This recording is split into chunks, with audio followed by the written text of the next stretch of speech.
Hey friends, it's time to begin the best damn meeting online with Polly, Drunken, and Snoot. It'd be great if they were on time. Hey dude, should we have some news? Copper Squad by Jacqueline. Come and join the Goose Fleet overlords and watch the AAA meeting. Oh,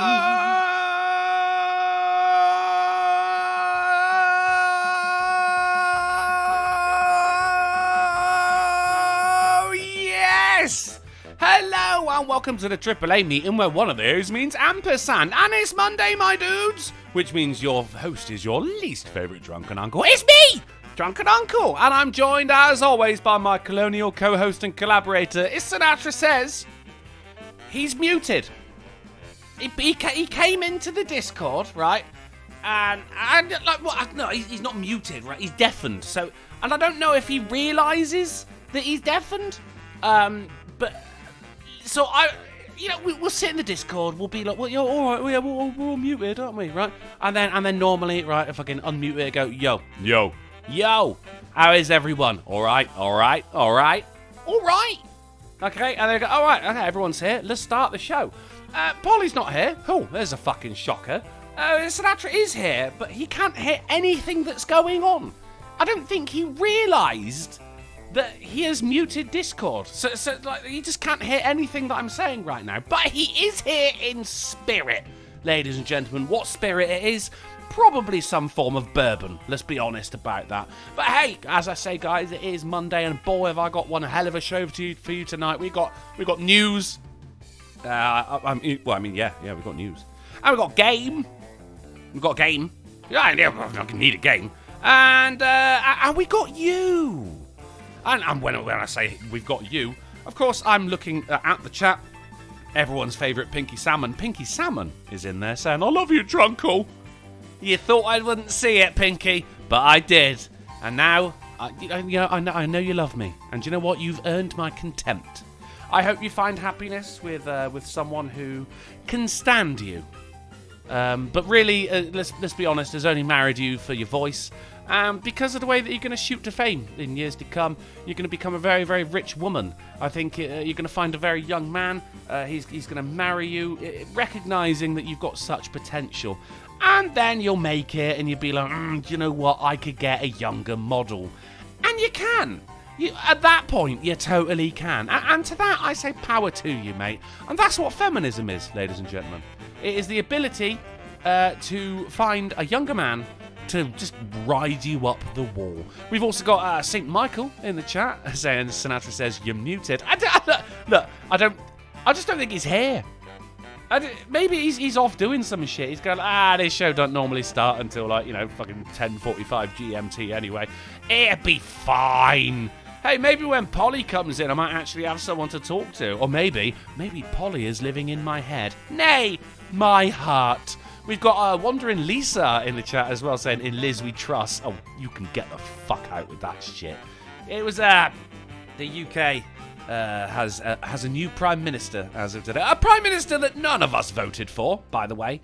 She's just seeing out the rest of what Boris has left behind, which I'm assuming is, a couple of fucking empty cans of soup and some very, very tough tissue paper.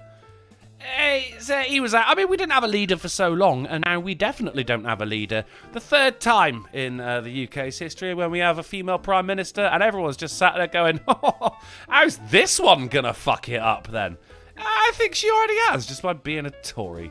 Credible Threat in the chat as well, saying F for Sulu. No, he is alive. Well, that said, I've not seen any evidence to the contrary, but hey, a man can hope. We've got Daryl O'Dell as well saying, this well wish for Pinky is very elaborate. Well, when it comes to Pinky, she does very elaborate songs, so it's only fair that I look into her future. I took my balls in my hand, and I saw how the scrotum wrinkled, and from that I divined her future. It's a legitimate skill. It's something that the gypsies did. It's my culture, all right? Just respect it. Jim Beam in the chat says, Polly doesn't work on Labour Day. Everyone knows that. Oh my God, it's Labour Day! Shit! Oh, I completely forgot about that. Well, I mean, I completely forgot about it. I looked it up on Saturday and went, oh, okay, that's this Monday then, is it? Apparently it's always on a Monday, isn't it? Which is, I mean, because no one likes to work on a Monday. So if you can get a Monday off, brilliant. You call it Labour Day, and really, it's to thank all the people, isn't it? You know, it's like, oh, mate, you've been working hard all year. You're part of the infrastructure, you know? Without you, we couldn't do it, and we realise that you do, you know, your job is shit, but you're good at it, you know? No one wants to do it, and we're glad you do. So have the day off. But also, no, they actually don't get the day off, do they? It's really people who work in offices and shit that get the day off. Like, are you telling me a man who works with, like, literal human shit, like a sewage worker, like, they all get the day off? Nah, man. People still need to flush. Do you know what I mean? Sam Miguel says Nostradamus over there. I mean, I like that. That's very good, by the way. Is there any connection between Nostradamus and Notre Dame? Do you think maybe that was like a... Maybe we should be talking about this. I think there's a connection to be made here, and maybe we should be talking about. Maybe we're not allowed to talk about it, and that's why no one ever have. Oh my God! Right, here we go. It's Sinatra Says. What's going on? You're right. Yeah, I was just doing some stuff. He was doing some. See, I told you, chat. You wouldn't get away with it here. You shouldn't get away with it at home. I told you. Since everywhere is Britain today, is it actually Labour Day today? Oh boy, don't update OBS. It just fucked me so hard. Do you know, I've not updated OBS. I think it's been about 8 months. It goes, you want to update? Like, remind me later. Every Monday. Yeah, remind me later. Atto! Hey, Atto. Good to see you, mates. We're on $25 dues, saying since everywhere is Britain today, is it actually Labour Day today? I mean, Atto, you're on to something, but it's Labour spelt with a U. Thank you for the 25. Golf City Librarian threw $1 saying you're a dirty Brit. But it's Monday, so we're all Brits. So how the fuck do I make a right proper Earl Grey tea? Do you sweeten it with molasses or colonial tears? Right, first off, if you're truly going to be British, mate, you don't drink Earl Grey, all right? You go on PG tips, and at the most, Tetley. And I'm gonna forgive you for drinking Tetley, but I'm still gonna make fun of you. PG tips. It's got a pyramid-shaped bag for maximum infusion. All right, you don't knock the PG, mate. It's not just the tip; it's the whole bit of the tea. Thank you very much for the $1, Golf City Librarian. Sinatra, how was your weekend, dude? Not bad. Yeah. Yeah, just it was pretty good. Just weekendy shit, eh? Yep. I mean, it was a Labour Day weekend, though. Does that involve any anything particularly special? Perhaps, mayhap travelling to the coast or a handful of camping? Nope. No, nothing like that. Okay. Nope, just chilled out. I mean, that sounds Worked, good as did well. the normal stuff. What about? I mean, today being your Labour Day, is there some barbecuing going on? Perhaps is there some steaks on the grill? Maybe a sausage or two? No, can't get any of that right now. Oh, how come? What, are you having like a steak shortage? No, just don't have the money for that. Oh, I understand, and I do totally understand. I was actually lucky enough to yesterday I ran into Mr. I had to drain my bank account to help to stuff with my mom, so I got no room for steaks, any frivolous stuff. Well, I think you're living in the Ramen Central right now. Polly would appreciate that if he were here. I think that man is 90% noodle, to be honest. M4 Sherman, the superior tank, threw $3 for the Ricky Spanish. I mean, at least you didn't have a friend to be asked to work 46 hours in 3 days. Fuck me, is that even legal? Well, the DM who asked that, DM? Or was that motherfucker who asked that has a 3-day weekend? I wanted to punch her so badly, but I'll get fired for that. Hey, dude, maybe getting fired from that job isn't such a fucking issue after all, you know? It doesn't seem like it would be such a bad thing if you're being asked to do 46 hours in 3 days. Jesus Christ, that's a killer. Please tell me you're doing something fun, like trampoline tester, you know? Probably not. I ran into Mr. and Mrs. Prawn were at the pub last night, and here's the thing, Sinatra. When it comes, because you know how it is. Sometimes you'll be streaming so late, and you're like, oh my god, I'm tired. So you had a whole meal prepared, You got your protein, your vegetables and shit like that, but you just go, oh, do you know what? I'm just going to cook the meat and eat that, and then I'm just going to go to sleep. And that happens to me so often, so I've taken to preparing the vegetables beforehand, so it's ready to go. All I got to do is just cook them as you would the meat, right? And I was all set for that yesterday until I ran into Mr. and Mrs. Prawn, and they didn't even know I was going to be at the pub. Oh, no, it was a fair assumption I was going to be at the pub. That he arrived about 2 minutes after I did and just handed me a bag full of food. Fucking sweet and sour chicken balls, fried rice, and chicken chow mein. I'm like, fuck yeah. So all the food I prepared is still in the fridge. I'm having that for my dinner tonight. After, of course, the best damn meeting online, the AAA meeting, followed by a nice stretch over on twitch.tv/drunkleplays. Sinatra, I've got a big question for you. Mm-hmm. What's a pep rally? It's trying to get people hyped up for something, usually high school stuff, football games, things like that. Yeah. Homecoming usually has one. At Homecoming, okay, right. Because okay, this is one of those things I only know from American media. But is it mandatory that you attend? Usually it's during a school day, so yeah. Hello. Wait, so Polly, in a second. So Sure. they stop classes so you can go to a pep rally. Usually. That's terrible. And we wonder why the education system in the US is so fucked. But hey ho, if you really want to learn how to spell, how about you spell this word? It's P to the dub, it's Polydub. Hello. Right? I'm pretty damn tired, but all things considered, pretty good. I mean, every day above ground is a good day. Is it though? I mean, every time I wake up in the morning, I'm like, oh, again. I hear Yeah, you, I'm pretty but sure. imagine waking up dead. Well, it's just the lack of waking up. Waking up dead. Isn't Oh, it weird that language allows us to say shit like that? I love Yeah. I'm going to break your legs and you'll have to walk in a wheelchair. it. Right? M4 Sherman threw $3 for another Ricky Spanish, saying DM means district manager. And nope, work at a Dollar Tree and thinking about jumping ship. It's going to hell and having some of our stuff going up to $1.25 to $5. Well, they need to change the bloody name then, don't they? That's false advertising, that is. It has been for a while. Go work False at $2 Yeah. Tree. Presumably, you get twice as many wages. Okay, I'm going to ask the question, Drunkle, because I actually am legitimately curious. Is Why there didn't a I pound find out? tree or a pound store? Because the laws of science differ fundamentally from those of... Why is none of this popping up for me? Because that was a donation for you, Polly. I'm impressed that you just went, you know what, no, fuck it, I'm talking. I don't know if you guys have this issue. No, I don't know if you guys have this issue, but you double click on OBS and it's a good 15 seconds for it to start, but no other piece of software is like that. My whole OBS just isn't working. I launch it and I get plugin load error, Stream Deck plugin. None of the pop-ups are update? popping up. Yeah, don't. Do not update. The new graphic interface is weird, huh? Like It's ugly, and my Stream Deck doesn't work with it, and none of the alerts are popping up on it, so I don't know what the fuck's going on.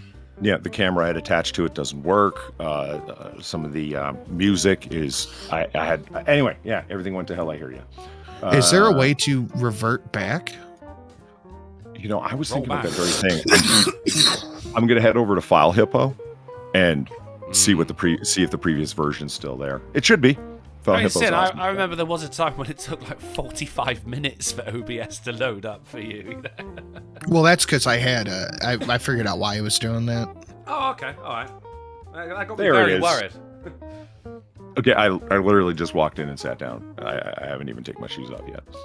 Or Go take your shoes off. James Young threw a $4.99 super chat, saying, Drunkle, if you was crown of GB... Drunkle don't use emojis, man. What would your number one law on your subjects in your kingdom of comedy? Drama faces, love you, you drunk dude. Hut, hut, hut. Okay, so about a crown, I'm guessing you're thinking king. What would my number one law on my subjects in the kingdom of comedy be? I mean, that's a good one. I want to bring back archery. Like, everyone Ooh, has to practice nice. archery for an hour every day, you know? I like it. Yeah. I legitimately do. It's what could be more English? And go touch some grass, for God's sake. Yeah. Oh, God damn it.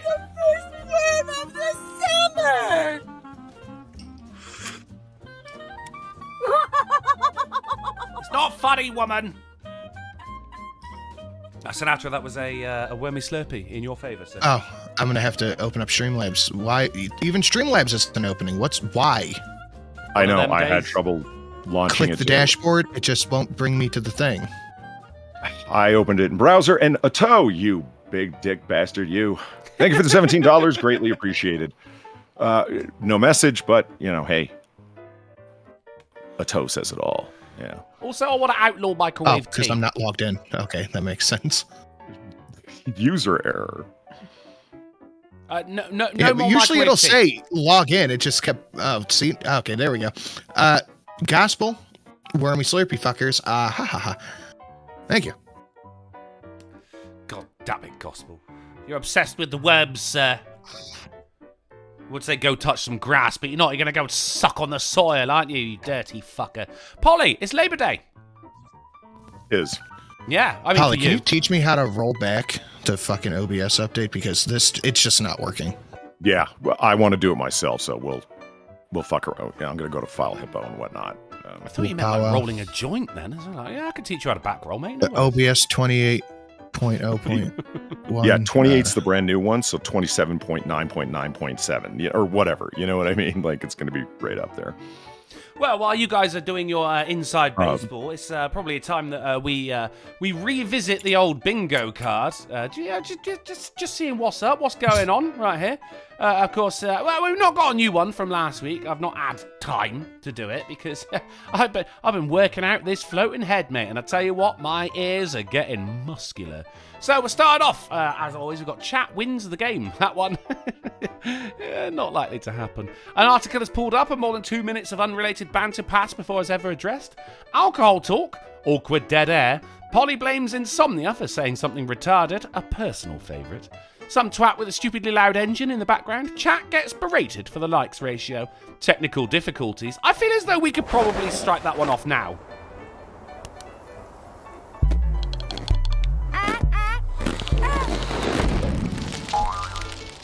Wormies. Okay, I heard it.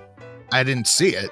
M4 Sherman, I'm killing that evil woman for eating that worm. Die, motherfucker. There we go. Thank you. Thank okay, you. that just broke everything way more. Wow. Okay, that's new. I feel as though we can just go ahead and check off technical difficulties now.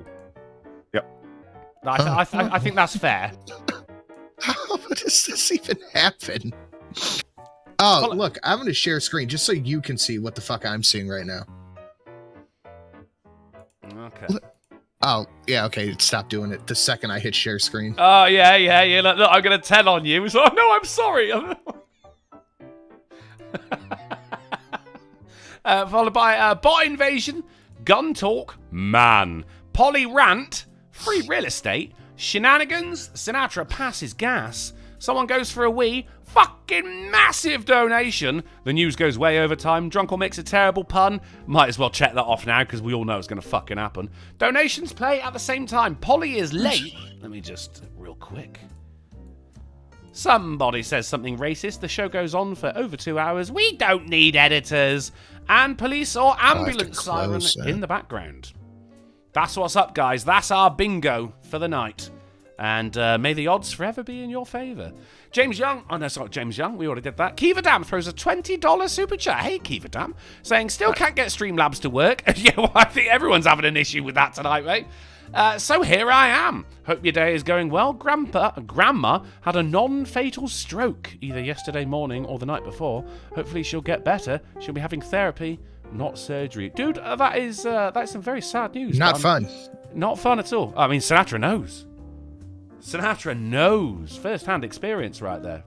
But glad to hear that, therapy, not surgery. It's a very small saving grace, but a saving grace nonetheless. Let's get a big get well soon to Kiva Dam's grandma in the chat right there. Because, hey, we all need grandparents. They teach us wisdom. Right, Polly? Mine are all dead. Okay. bringing the stream down again. God damn it. Well, no, I mean that in the sense of treasure the ones that you have. What? Jeez. Yeah, that's true. You're No, I mean, negative about I ain't got any left either. They all expired. It was just their time. But still, Everyone had kids late. I don't know. Yeah. Yeah, it was their fault, Polly. Well done. So, Labor Day, Polly? Labor Day weekend? Did you get up to anything particularly labor-ish? No. No? It's counterintuitive, but you don't actually labor on Labor Day. I've never actually stopped to think about it before right now, but there you go. So it should be like non-Labor Day. Yeah, it should be like sleep in, chill the fuck out day. Lazy day. Day drink day. Oh, now you're talking. M4 Sherman throws $4 to Polly. Thank you, Emperor Sherman. I swear, whenever I donate to Sin, I somehow help break it more. I don't know how I do it, but I want it to stop. God damn it! Stop! Well, He regrets breaking your shit, Sin. Oh, sorry. What? I like how Sin apologized for it. Yeah, that's... I'm sorry. Look, That's an I've been in affable retail man right long there. enough to know even if something's not my fault, you apologize to the customer. Yeah. I mean, So, Drunken, you still didn't answer the question, but admittedly, I was like talking over my own red ball of death to Tyson at the time. Do y'all have pound stores, pound trees in the UK? like a money tree. Yeah, like just cheap imported crap, basically, that's low price. Oh, yeah. Yeah. Oh, yeah. Pound stretcher. Pound land. Pound stretcher. Yeah. Poundland. I like Poundland, yeah. See, I was really It worried. sounds like a porno place. Who would like to go to Poundland? I was there was a while ago, you know, when they introduced the euro to to all the foreign countries, and they were like, oh, Britain's going to go to the euro, and of course we didn't, because we're stoic and stiff upper lip. So- God damn it. Euroland isn't a thing? No, well, that's the thing. I thought, because I'm going, well, they'd have to change it from Poundland to Euroland, or would they just call it Europe? Thankfully, I never had to find out. Although, much the same as, a Dollar Tree or a dollar store in America, things in Poundland, they're not a pound. There used to be a running joke when someone would, ask a member of the staff, excuse me, how much is this? It's a pound, mate. All right, you're in fucking Poundland. But now it's a legitimate fucking question. Do you know what I mean? How much is this? It's actually £2.25, and we need the blood of your firstborn son. Patio Furniture throws $2 super chat saying, hi, Drunkle, happy Labor Day. Hey, happy Labor Day to you. And Mum's Net. No!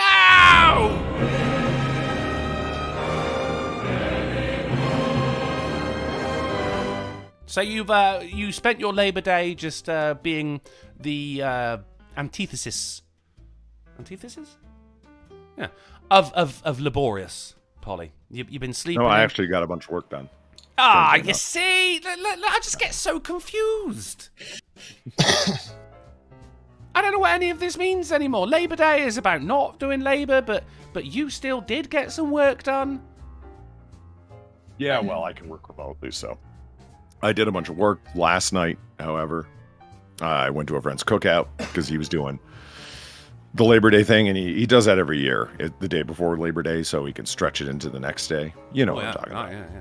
Yeah. I mean, most of the party actually happens past midnight, so technically.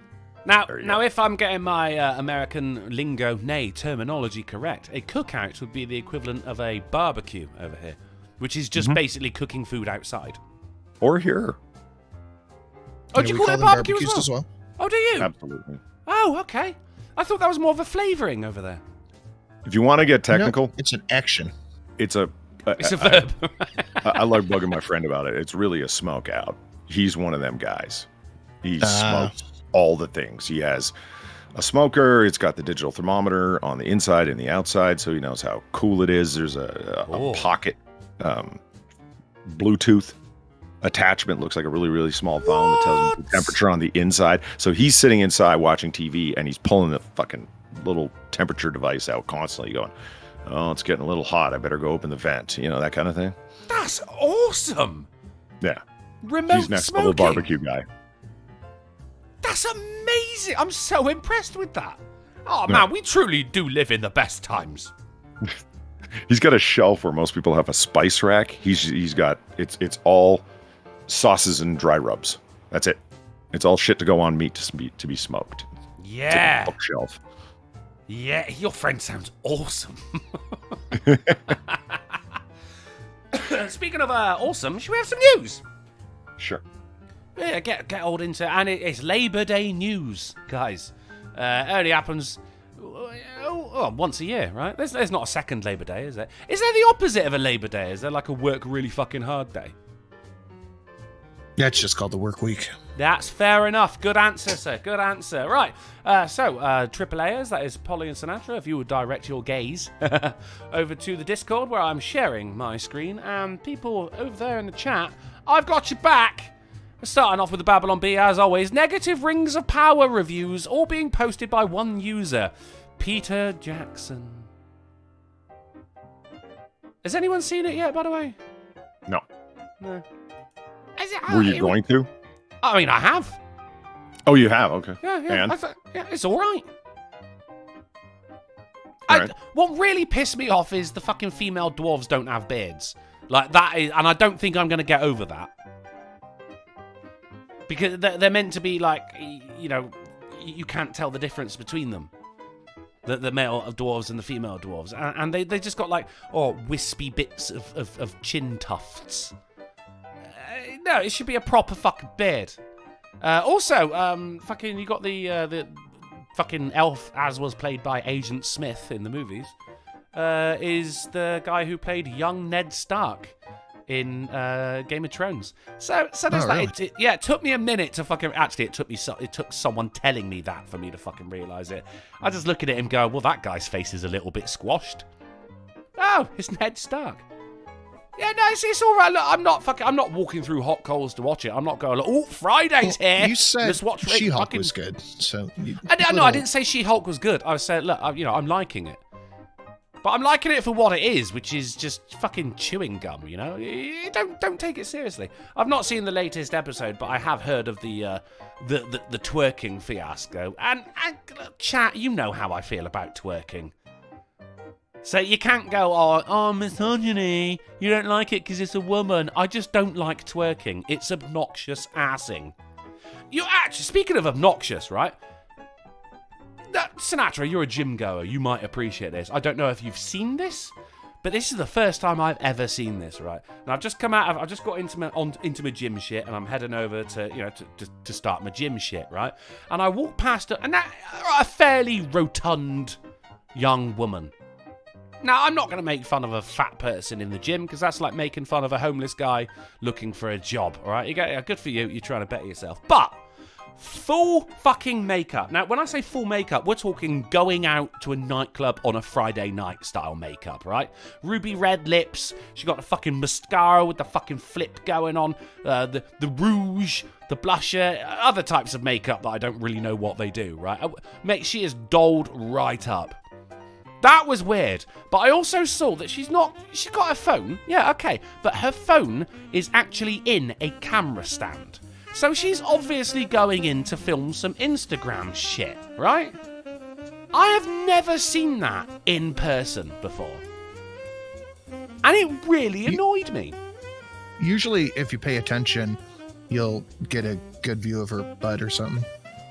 Not the kind of butt that I was interested in, to be honest. When I say rotund, mate, I was being fairly generous with my wordage right there. But the fact that she like openly carrying, and it wasn't a small stand either, with her phone in it already, so she's like strutting through, going, "Hey, that's right, I'm on Instagram." Do you know what I mean? And I walked past her, and I was like, "Do you know what? Just carry on walking, Millard." And I went, "Actually, no, I'm gonna scowl." So I did scowl out. I needed her to know that I disapproved of what she was doing. Yeah, you live and let live thing only goes so fucking far when you're carrying a fucking tripod through the gym. I don't know what got me onto that, probably. Oh, yeah, it was twerking, wasn't it? And general misogyny. I don't dislike women. I hate that woman.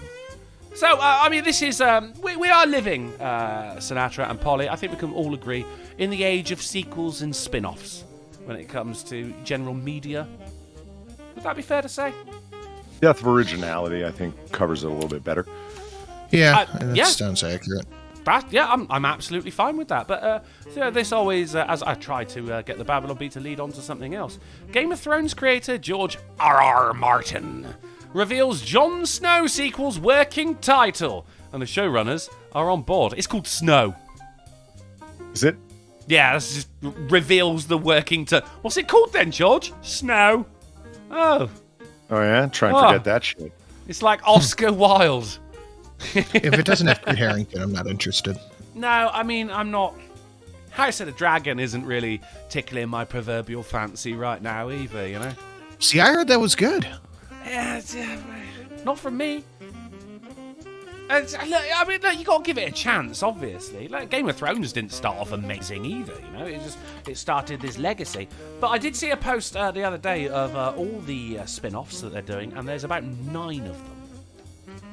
They're really fucking going for this shit. And one of them, if there's people out there who have read the Game of Thrones books and books around the general universe, one of them is called The Hedge Knight, which is, it looks like they are televising Night of the Seven Kingdoms, which is one that I recently listened to. Sinatra, if you remember, I sent you a photo of it. It's sent 100 years before the events of Game of Thrones.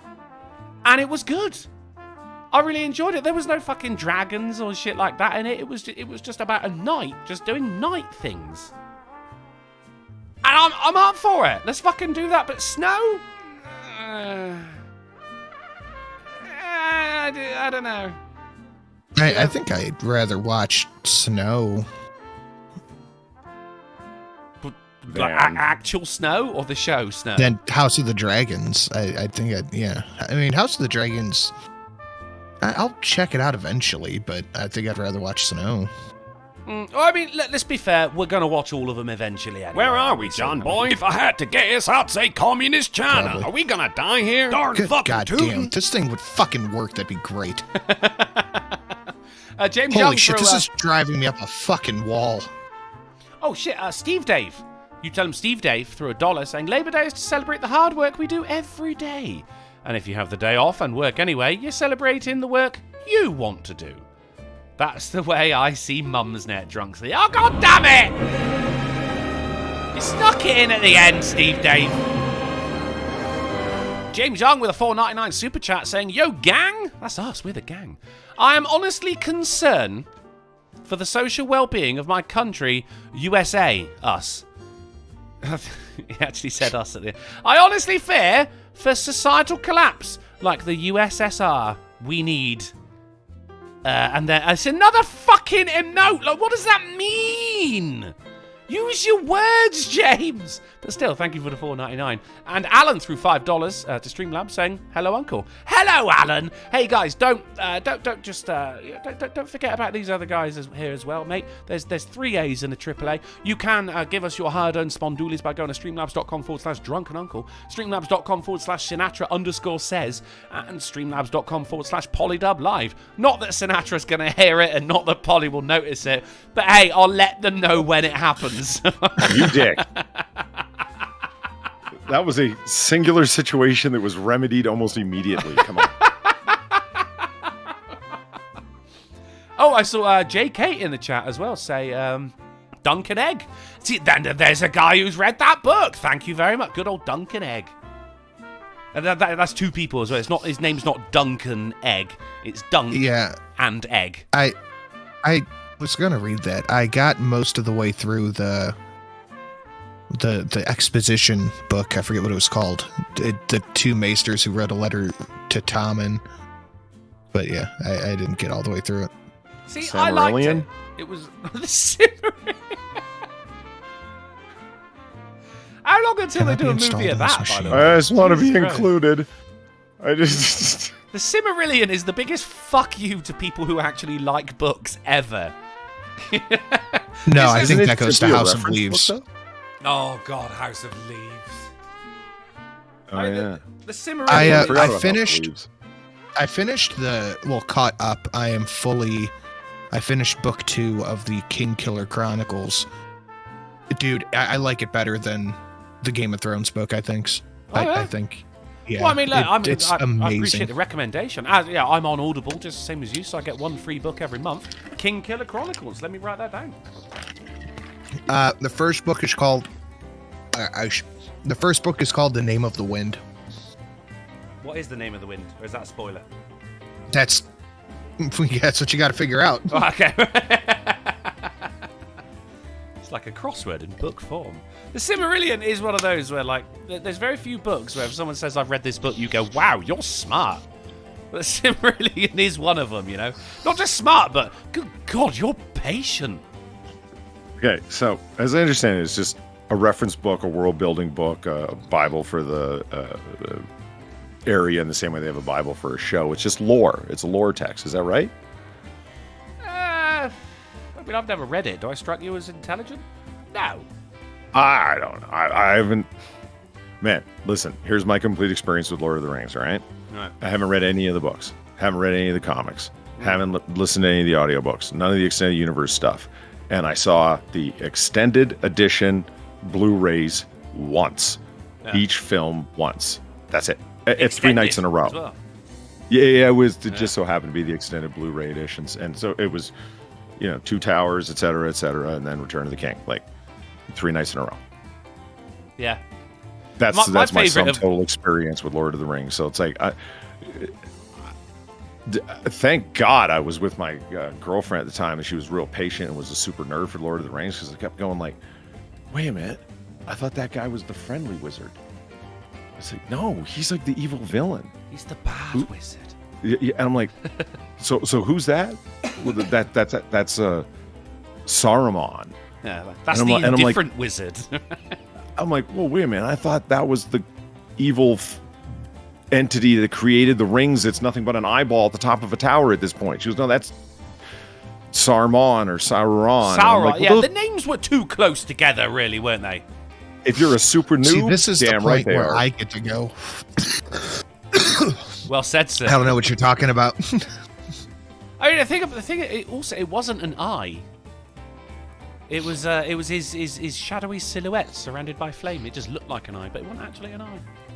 My throat's fucked. I got super sick last night. Oh yeah, you okay? It's something I ate just fucked with me bad. Oh, so you threw up, kind of. So you like acidy throat, yeah. kind of. Oh, I feel you, brother. Well, I mean, yeah, you'll be alright. You'll be alright. I had hot wings, then we did the show, then the show ended, and I was like, oh man, I don't feel good. Like, okay, well, I'm gonna go to bed. I took a shower, went and laid down. Like, uh-oh, I think I'm gonna puke. And then I didn't for like 20 minutes. I'm like, I'm just gonna go ahead and make myself puke. That is probably the best thing you can do at that point, isn't it? Because it's just sat there anyway. You're not comfortable. For that 20 minutes, you're going, oh, no, don't be sick, don't be sick, don't be sick. Fuck it, I'm gonna be sick. And that I, like, in the back of my head, I knew if I didn't, I would feel like shit for a couple of days. So I'm like, yeah, gonna go ahead. Yeah, get it out, expel the badness. That's the thing, I love hot wings, but hot wings don't love me. That depends They how you were get them. good, but yeah. Isn't that always the good ones? They sometimes hit you the worst. I got hot garlic parmesan, but dude, it did not sit with me. Love is a complex feeling. So all that to say, I don't understand anything about Lord of the Rings. That's cool. That's cool. So it's a bunch of little people do little people things, and there's a tree at some point. You've heard about the tree? Trees? Weren't there two trees? There's a couple of trees. I thought there were 2 trees like a million billion years ago in the first age or whatever the fuck. I don't know. Yeah, it's just too far back though, isn't it? Like, it's like Britain, mate. You go like, you've got too much history. Just give me the summary. Just summarize it. You know, which king killed who? All right, brilliant. All right, well done. You've graduated. So let's move away from this because Sinatra doesn't understand it, and Polly, I feel, is a little bit angered by it. Fucking Lord of the Rings. He's not a lord. Really, he never even had a title. hey, listen, for years and years, you know, it's Star Trek and whatnot, and then all of a sudden people find something, even girls, that they're all like super nerdy about. That, oh, it's different, it's Lord of the Rings. It's like, no, it's only different because it's something you enjoy, and by all means, enjoy it with full gusto. Have a good time. But I don't want to hear about this nerd shit anymore, because you're one of us. There was never actually a Lord of the Rings either, though. It's more of a layman of the Rings, you know? A John Everyman of the Rings. There was no Lord. You look at the title, you'd be like, all right, so when do we meet the Lord? Like, no, there is no Lord. Well, what the fuck do you name it That being that, said, I suggest to both of you and everybody in the chat, even if you don't have Audible, get the audiobook of Name of the Wind and A Wise Man's Fear. The guy who narrated it did a fucking fantastic job. It is an amazing book if you like fantasy stuff. And I'm not even a super big fantasy guy, and I loved it, so I suggest it to everybody. I do like fantasy stuff, but I don't like all fantasy stuff, you know? Some of it really insists upon itself. It's good. It's very good. I mean, I've written it down, mate. Kikle Chronicles, and I will check it out because I've got a spare credit to use and good. This is because I don't listen to music in the gym. I listen to fucking audiobooks. So while everyone else is listening to, you know, I've got Tyrion was perturbed. It's interesting, and a couple of times I've had to fucking go back and go, do you know what? I didn't listen to any of that at all because I was too busy grunting like a rhino. I do the same thing. Quoth, the main character, has quickly become probably one of my favorite characters in anything. Dude, you like fantasy? Have you ever read Discworld? No. Terry Pratchett, mate. Now, if you like fantasy, world building, mate, Discworld, there's like fucking 30 odd books about this, all different characters and shit. They are fucking amazing. They are hilarious as well. He was one of the best writers of his time, old Sir Terry Pratchett. But he, unfortunately, he got Alzheimer's, and he described it as an embuggerance. And he, following his diagnosis, he made a documentary on Alzheimer's, right? And this guy's fucking brilliant. He walks up to the camera and he goes, "Hello, my name is..." And he pulls a little piece of paper out of his pocket. It looks Terry Pratchett, right? This guy's fucking hilarious, mate. God rest his soul. R.I.P. in peace, mate. He was the fucking godfather of fantasy writing. Check it out, mate. There's bound to be some Discworld on Audible. There has to be. Please, for the love of all that is holy, Sinatra, listen to some Discworld. I took and this is one of the things that bugged me. Scribe recommended a book called Kane, and I'm like, all right, yeah, I'll check it out. The narrator of the book is absolutely fucking infuriating. Oh yeah, that's a big thing, isn't it? Like he's like ruin a book. And I'm gonna give you, and I can't think of any specific thing the guy said, but I'll just read a little bit of the chat, and I'm gonna read it in his cadence. I watched the Rack-and-Base cartoon of The Hobbit. I was bored halfway through, went outside to play. Polydub should leave Drunkle and watch Berserk. Or should have Drunkle watch Berserk. Either one works. Leave. About time someone mentioned Sir Petrie. JK. R.I.P.I.P. Drunkle. Like, he read the whole thing like that. Yeah. Like, just fucking awful. It annoys me that people get paid for that as well. Like, I know how sexy my voice is. I should be getting paid for that shit. So, I mean, look, that's what's going on. Although Sinatra promised, pinky swear right now, mate, that you're gonna get some Discworld, mate. Okay, I'm gonna put it in my thing right now. What's it called? Oh no, I mean the whole series is called Discworld. That's where it's set. DISC, DISK. Yeah. There's so many of these, but the very first one is called The Color of Magic. Bit of a slow start, but there it is. Some of my favourites are with Sam Vimes. He's head of the City Watch, and that just fucking excellent, mate. You got the We Free Men, Small Gods. Mort is an excellent start. Okay, buy with. Do I have any other book? I don't care. Buy with 1 credit. Confirm. Yes, he's in, guys. He's in. All right. Which one did you get, by the way? The Color of Magic. You said that's the first one. It is the very first one. Yeah, fair enough. It's a bit of a slow start. You know, if you don't like it, just trust me. The books get a fucking amazing, mate. Wandering Lisa saying, Crevens! Yeah, there you go, the We Free Men, right there. Wee beasties. Right, let's move away from this anyway. Looking forward to the hedge night though. Who's going to play Sir Duncan the Tall? You know, who's Duncan Eggmate? Fucking bring it on. Right, moving on. After boat sank off Brazil, man survives for 11 days in a floating freezer. Immediately, my mind went to Indiana Jones surviving a nuke inside a fridge. That seemed a little unrealistic, didn't it? But apparently surviving 11 days inside a freezer, nah, that's non-fiction, that is, mate. That shit actually happens, you know?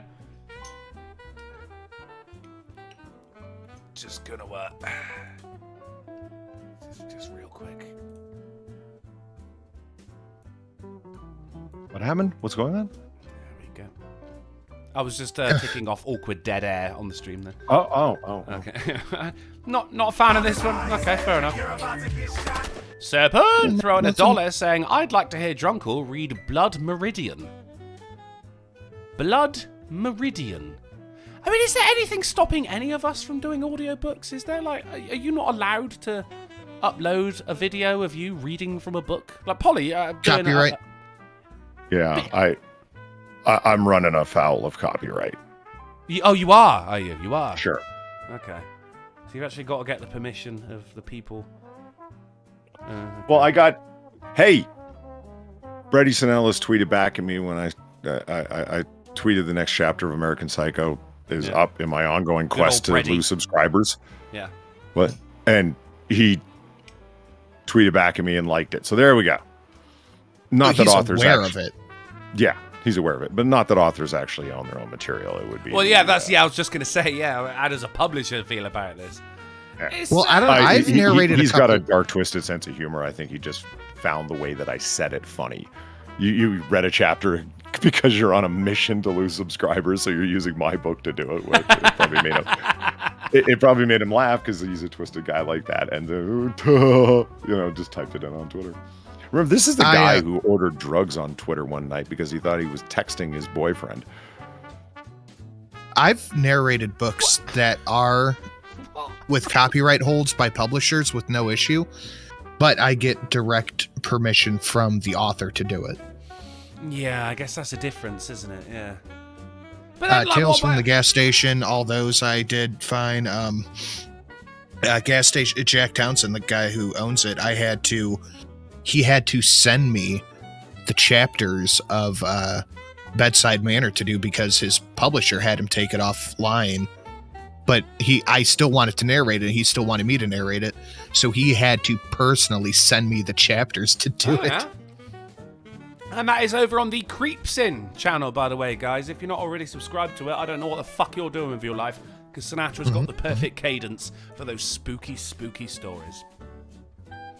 Either way, right. Fridge, 11 days. Brilliant. It's been a hot minute since you've done a weekend radio, man. When are you going to do that again? Well, I was supposed to do it Friday, but... Oh, yeah? I forgot. But I forgot.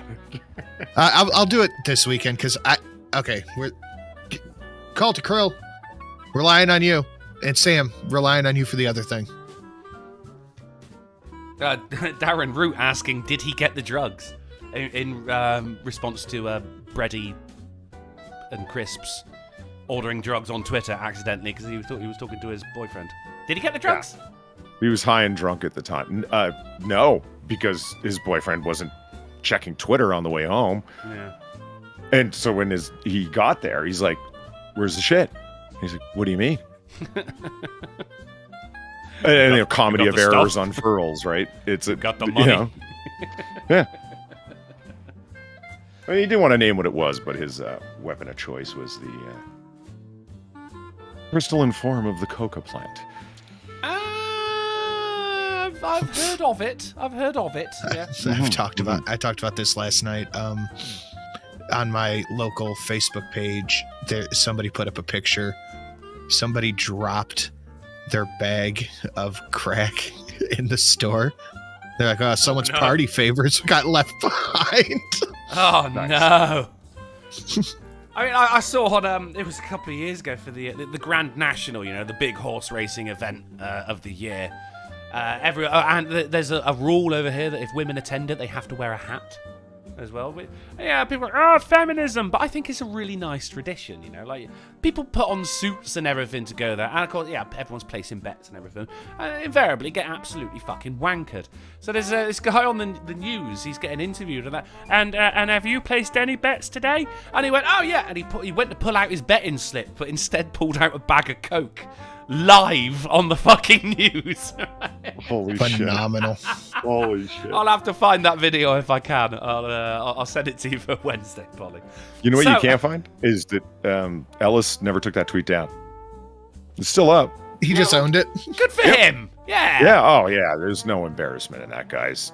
No shame in his game, even slightly, with the shit he's gotten into and done and pulled and et cetera, et cetera. Like, Yeah. no. I mean, with an These guys destroyed an entire fucking DVD commentary for an adaptation of one of his own books.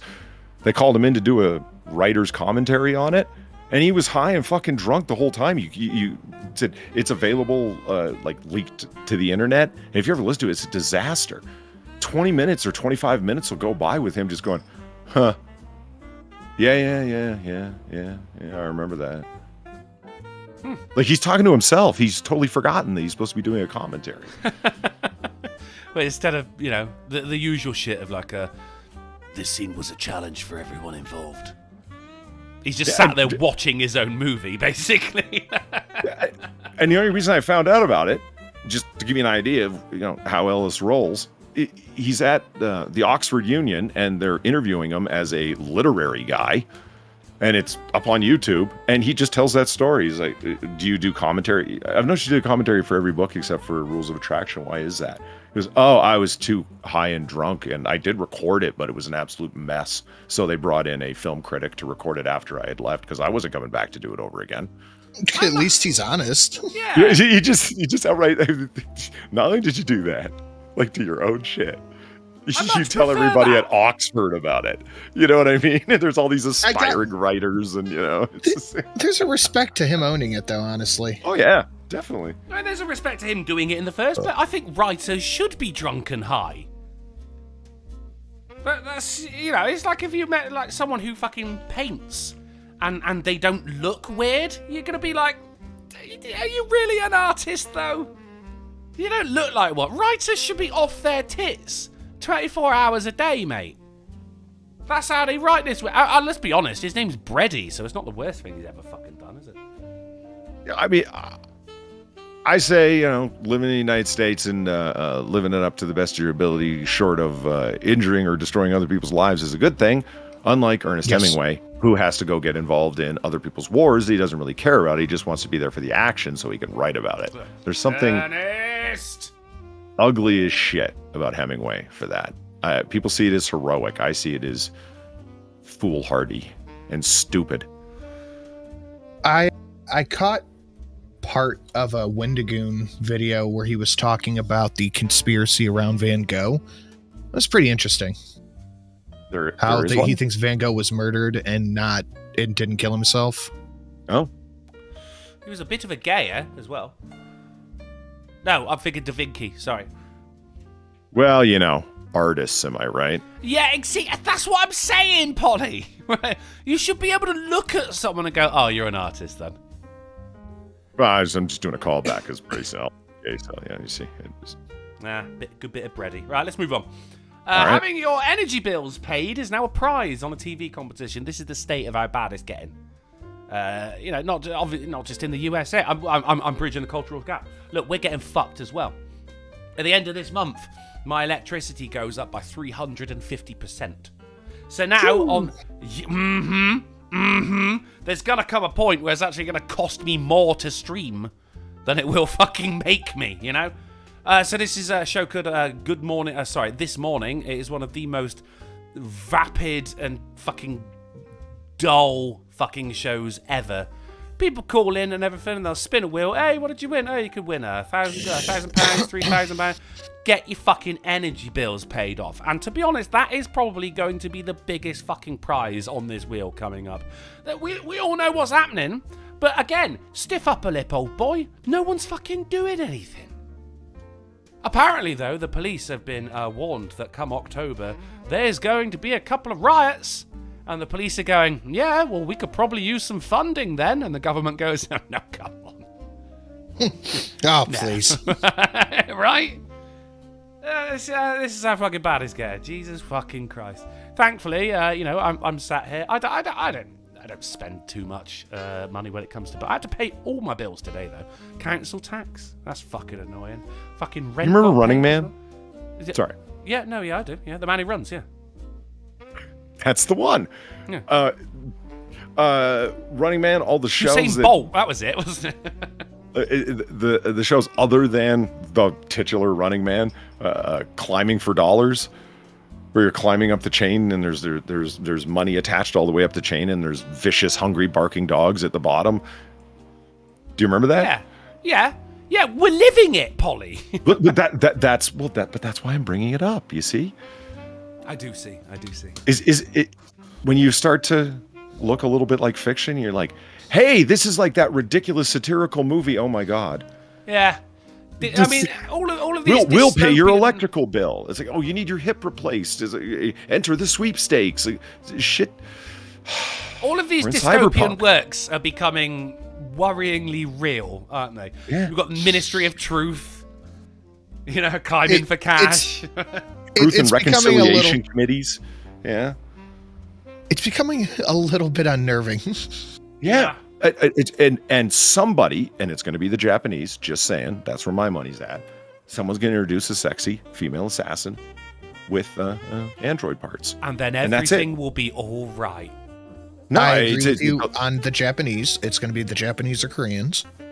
Mm-hmm. One of those. There's only two things missing from Cyberpunk, like I've said many times: flying cars, sexy female assassins with android body parts. What I genuinely don't understand, and all my I say political know-how, all my politicalness, how in the fuck do leaders just sit by and do nothing when people are dealing with this? Well, I mean, at the moment over here, we have a Tory government, and this isn't, it's not like the Republicans over there. The Tories are, it's kind of the same, but they really, really, really are only out for themselves and have never fucking hidden that. Even since fucking Margaret Thatcher, everything getting fucking privatised to line the pockets of her and her friends. And it was fucking over the kind of people who should be able to celebrate Labour Day. And it's been the same ever since. Every fucking year, every time the fucking Tories are in power, it's always they're stripping away at the NHS and selling it for parts. And the NHS is honestly the last thing. At least that's income. The people on the poverty line actually have going for them anymore. At least the healthcare is there if they need it. But, I mean, for how much longer? And now we've got a fucking new Prime Minister, Liz Truss. Yeah, Liz, suck my fucking dick. Truss. I could make a few jokes out of the Truss thing. Oh, please do, Polly, because I am going to have a wee. You're still going to be able to hear?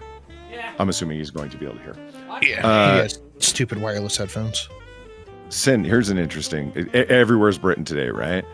Yeah, we're sharing the same fucking problems across the Anglosphere. Remember when I was talking about like Australia and there 600,000 people that are going to be performing an exodus when only 0.7% of them are skilled laborers? Remember that whole shebang? I do. What's that? I remember. It's like, oh my God, you've got America's problem. Just like proportional to the size of your country and your population, but you've got America's fucking problem. Because all these people, and you can't streamline the system or do anything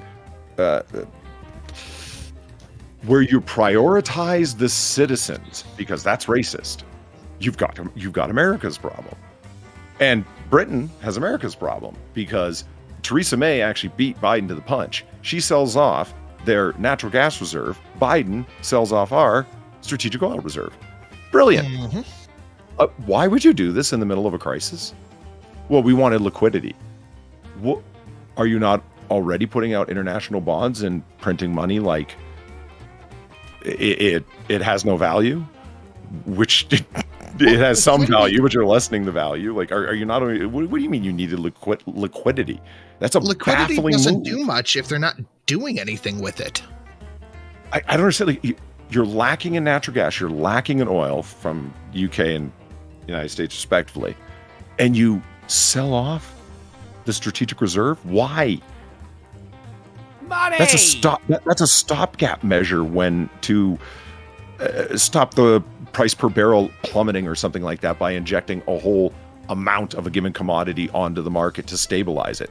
That's what makes it, here we go, strategic. Yeah, weirdly, not just profit center.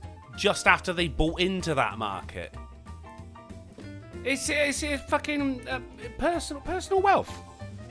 They only need the country to be, you know, stable for as long as they're in power. Because then, as soon as they're out, yeah, brilliant, I'm fucking rich. It can all go to shit now. I'll be all right. I got two quick things that the word is spreading. The general word. Okay, two quick stories. One. 3 of the guys at my university do IP, International Political Economy. It's part of political science. Of course, yeah. It is just what it sounds. No. Well, it is just what it sounds like. International Political Economy. Take a guess what it's about. There you go. You're right. When Biden sold off the strategic reserve, they went, "Did he really?" Like, I didn't read the newspaper today, or electronic. You meant? And he goes, "Yeah, he did." Why? Like, you have to understand, these guys were Obama supporters. These guys were Trump burning effigy type people. They were, et cetera, et cetera, et cetera. They were baffled when things are that far gone that even your staunchest supporters in the ivory tower are confused, more confused than Biden making a speech confused. I have just a terrible feeling on where all this stuff's going. Sexy female assassin. Ooh. Yeah. Well, they need to take out the people who won't pay their taxes somehow. Yeah. Somebody said it, I think it was on Friday's show, that they're already sending the armed IRS agents to people's houses. Yeah.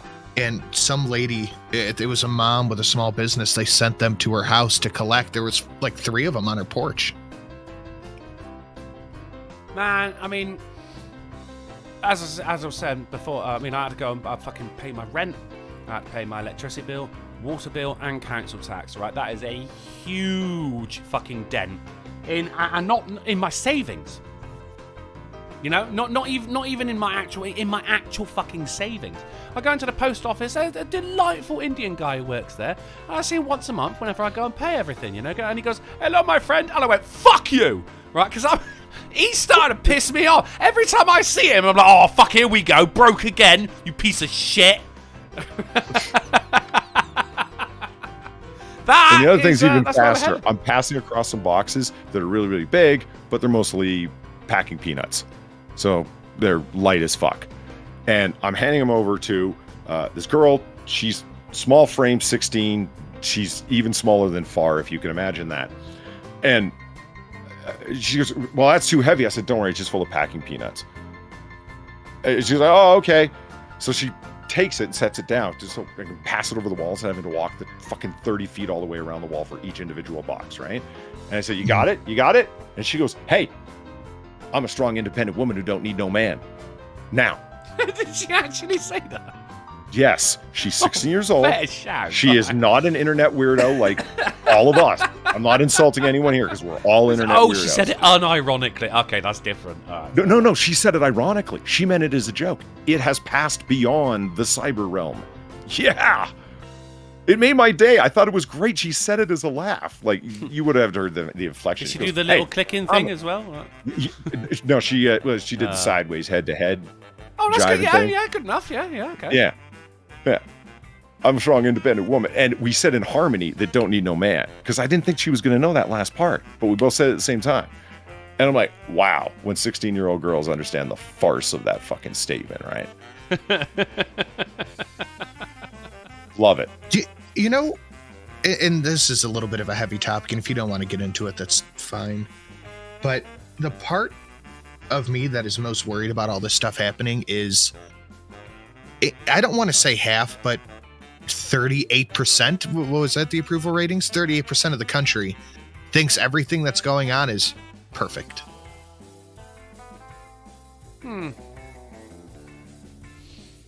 Yeah, that's... that's the... Is not the question asked? Though, isn't it? I hate to be that guy, but you know how statistics are run, right? You know, quantitative analysis is flawed as fuck. The question that was asked, as I understand it, is the state of the country such that major policy changes are required? Agree, strongly agree, mildly agree. You get the whole, and major policy changes, that's so subjective to the individual. It's not constrained enough of a question where you can, major policy changes could be a 10 p.m. curfew and everybody has to report into their neighborhood supervisor. Like, do you know what I mean? Vague. Some changes to the tax code. So I'm not all that worried that people answered 38%. And I realize, every day is Britain, but, we're your former colonies. You should be concerned. No, not former, sir. It's still going on. You just don't realise it. I am the 38%. No, this is the upper 38%. These are the people that don't need to worry about these things, At the moment, that's someone else's problem, what's going on. I saw an article today about the incredibly rich people who are, prepping. They're setting up bunkers and everything for basically surviving the societal collapse that they themselves are creating. And I didn't bring it up on the news because the article was just so poorly written. It was 7 a.m. and a car arrived outside my house. Like, we get it, you're a fucking writer. Just tell me what it was like. But they're going fucking employing armed guards and everything for when shit does inevitably hit the fan. And here's the scary thing: they were getting the plan is to get these guards to wear collars to make sure that they do follow their orders. Which seems dumb because, the real way you're going to get loyalty in that fucking, post-apocalyptic dystopian nightmare is to say, all right, well, how about, your family lives with me as well? Instead of, loyalty through fear, how about loyalty through kindness, I guess? But then I don't think that's going to be a problem anyway once the fucking Boston Dynamics dogs get fucking guns and bombs attached to them. I'm not comfortable with where we're going right now. No. I'm just not. No. I've lived on a high street for 15 years now. I've seen a lot of fucking violence, mate, but I don't think I'm not ready for what's coming. Well, we talked about it a lot when we were doing the show with G.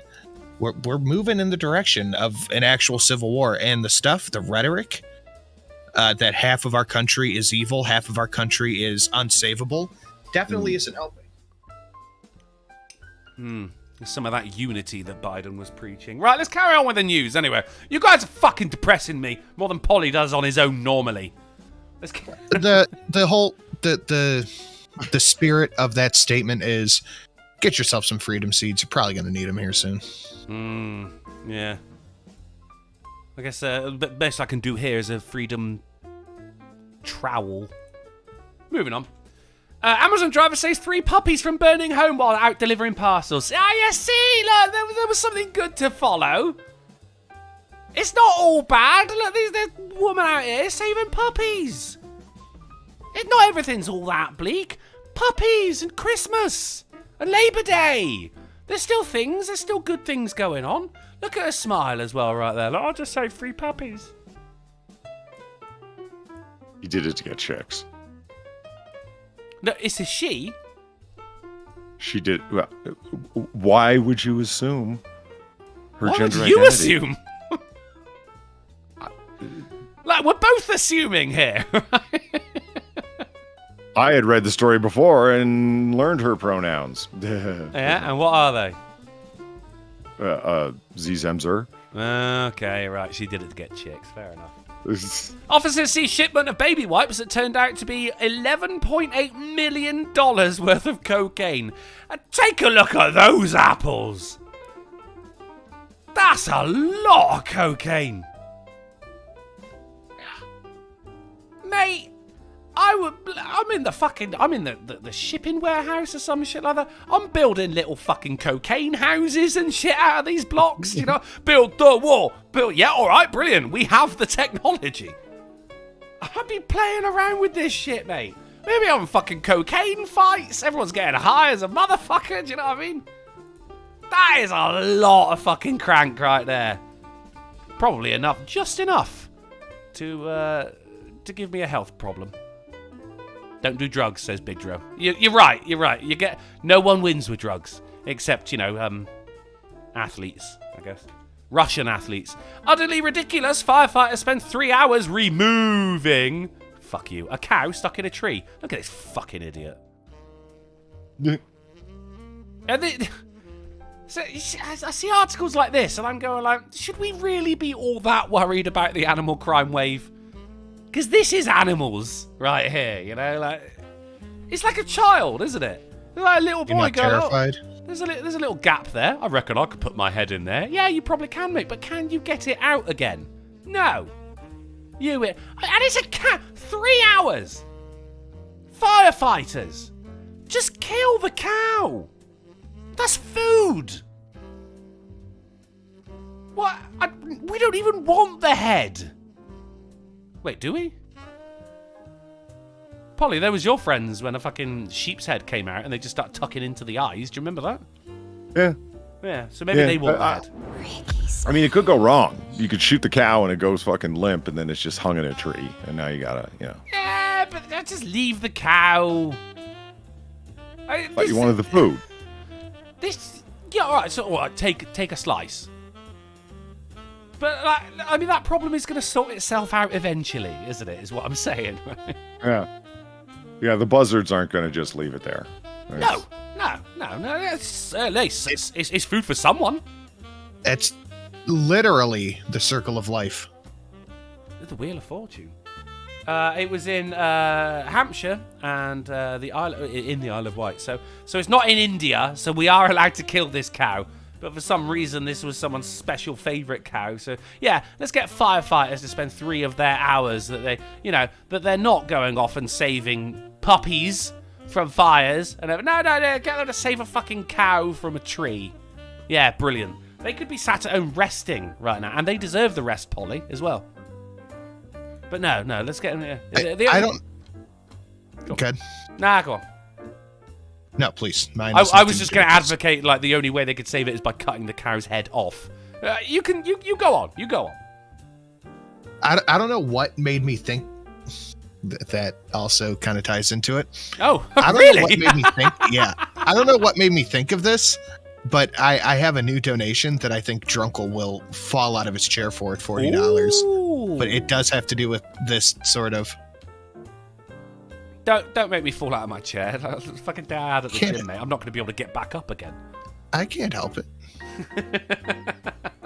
Fuck this cow. Goalkeeper's red card for urinating in hedge during FA Cup tie leaves manager gobsmacked. This, of course, you guys won't get this because this happened on Saturday. I don't understand half of these words. Well, that's the thing, because it's only Everywhere is Britain today. If Everywhere was Britain on Saturday, then you guys would inevitably have heard of this, right? So the FA Cup, right, it is a soccer. No, fuck you. Everywhere's Britain. A football tournament, right? So it's the playoffs, basically, to get into the main tournament. And the goalkeeper, the guy who, keeps the goal, he needs a wee. So he just fucks off over the sidelines and just pisses into a hedge.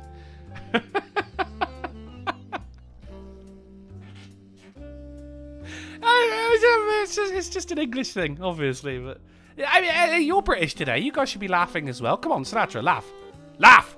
I don't understand. This is a different dialect. I don't speak Welsh. It's not Welsh! He pissed it. Right, so it's a professional athlete. I'm surprised you guys even have hedges over there, honestly. Dude, we invented hedges. Like, for a while, we didn't even have walls. We used hedges instead. So, who invented hedges? Should we play it came up with God. Every time I get one of you always say we invented this, and you never have. We have. Of course we invented it. You didn't. You got like 212 years of history, mate. We made the hedges. It was Neolithic age, so not you. Nah, it was. It was Neolithic Britain. Someone looked at a tree and went, "It's nice, but I want it smaller." And square. Well, I mean, that comes down to the trimming, doesn't it? And maybe in the shape of a swan. What's not to understand? It's a professional footballer, needed a wee, fucked off, and just pissed in a hedge. It was all on TV as well, by the way. Oh, fuck the lot of you. Instagram removes Pornhub's account.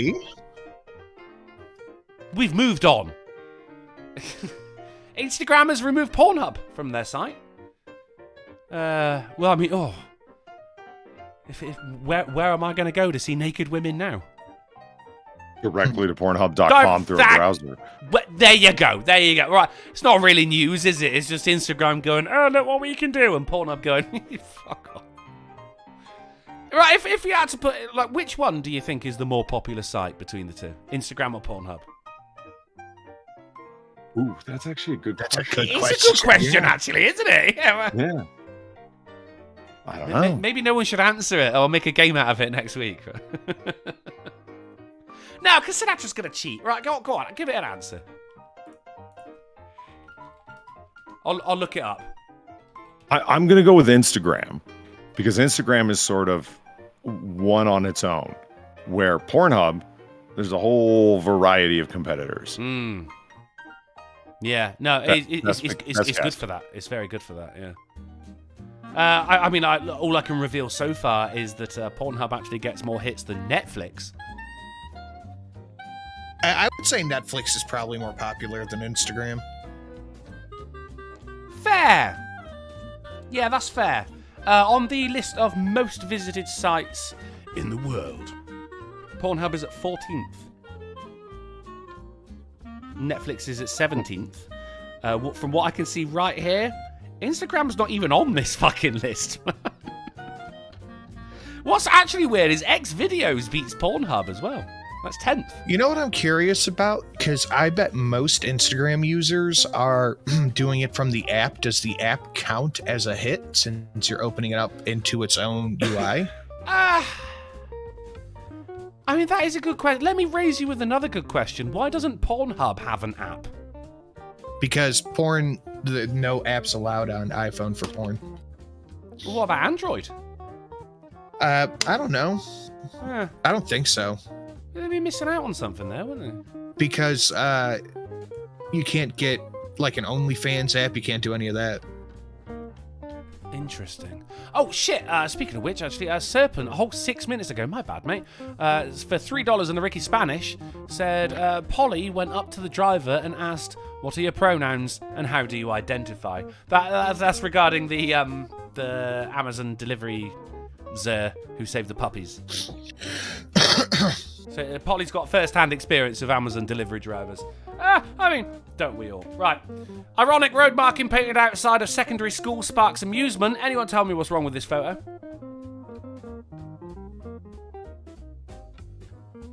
I don't see it. My fucking shit just crashed. Polly? Backwards. No, it's not back. It's upside down. They're on the wrong side of the road, right? But what is wrong? They misspelt school. Mm-hmm. I was looking for something particularly egregious. Yeah, that SCH, isn't egregious to SHT. you. You don't feel egregivated from that? Do you think they're paying those people enough to give a fuck? Oh God, he's got a good point, hasn't he? Have you ever seen construction workers? Yeah. There's like a lot. Yeah. There's a gang of fucking like 7 of them standing around leaning on their shovels with their reflective coats, watching one man dig a hole. Huh. Yeah, mate, supervising. I drink with a lot of them. Yeah, of course I've met fucking construction workers. There you go. Yeah. All right. Okay. All right. Fair enough. TikTokers are telling viewers to point their genitals at the sun to increase your vibrations. What? Experts warn against it, but perineum sunning keeps going viral. Yeah, just point your shit at the sun. Here's the thing, like, if my butthole was meant to see the sun, it would have been put on my face. You know, it's woven between two cheeks. You know, and where the light shall never touch.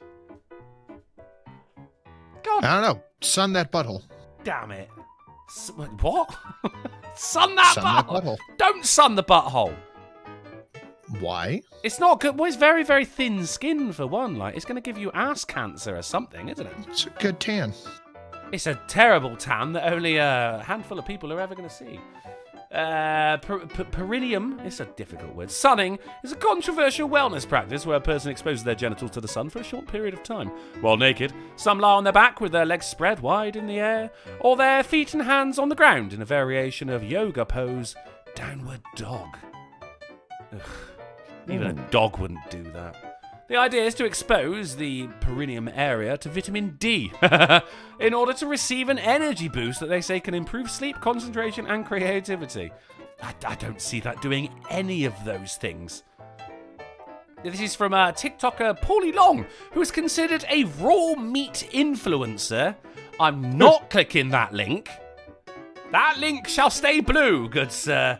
Received 8.5 million views on a video posted on July 31st where he showed himself and a woman lying on their backs with their legs in the air to expose the perineum to the sun. On-screen text said, think about it. Why would you not sun the most vital area of your body?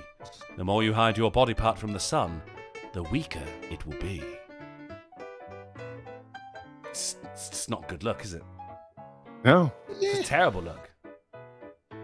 Just don't do it. Just don't fucking do it, right? You're going to get ass cancer, you're going to get vag cancer, you're going to get ball cancer, you're going to get some kind of cancer, all right? Probably.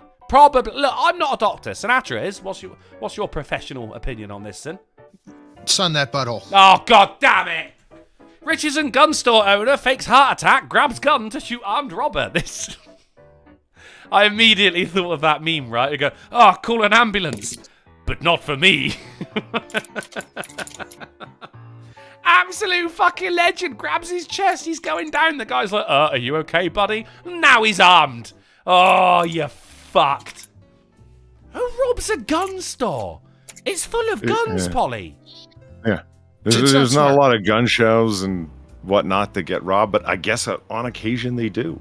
Rob a gun store at night when no one's fucking there. But you can certainly expect an armed response. Yeah. And this is in Mike's gun room. They robbed Mike. Mike Gunn.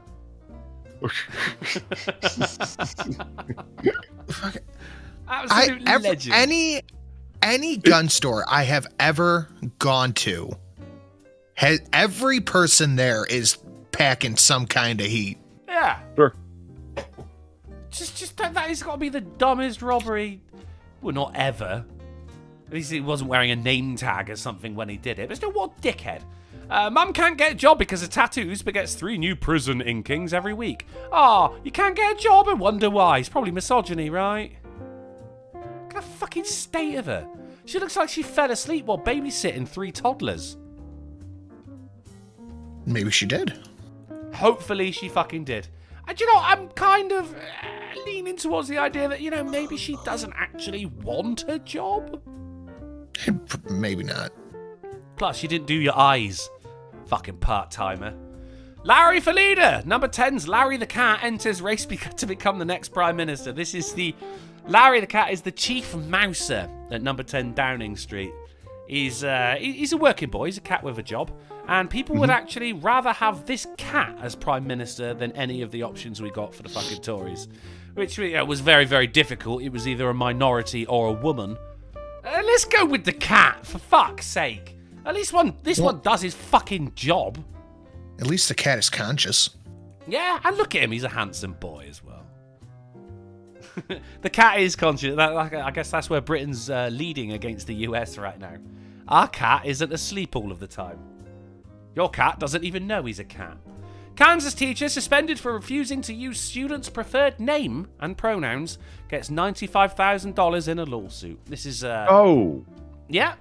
I mean, this is from The Hill and their special segments: Changing America, Shared Destiny, Shared Responsibility. This is and you know what? I'm gonna do it.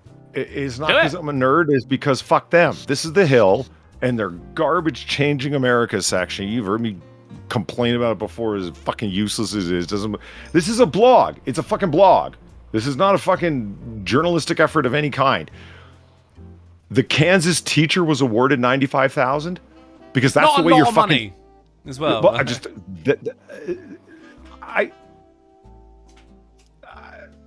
Go on. Hey, that's like a week's worth of gas. So when you read on into the story, who got the $95,000?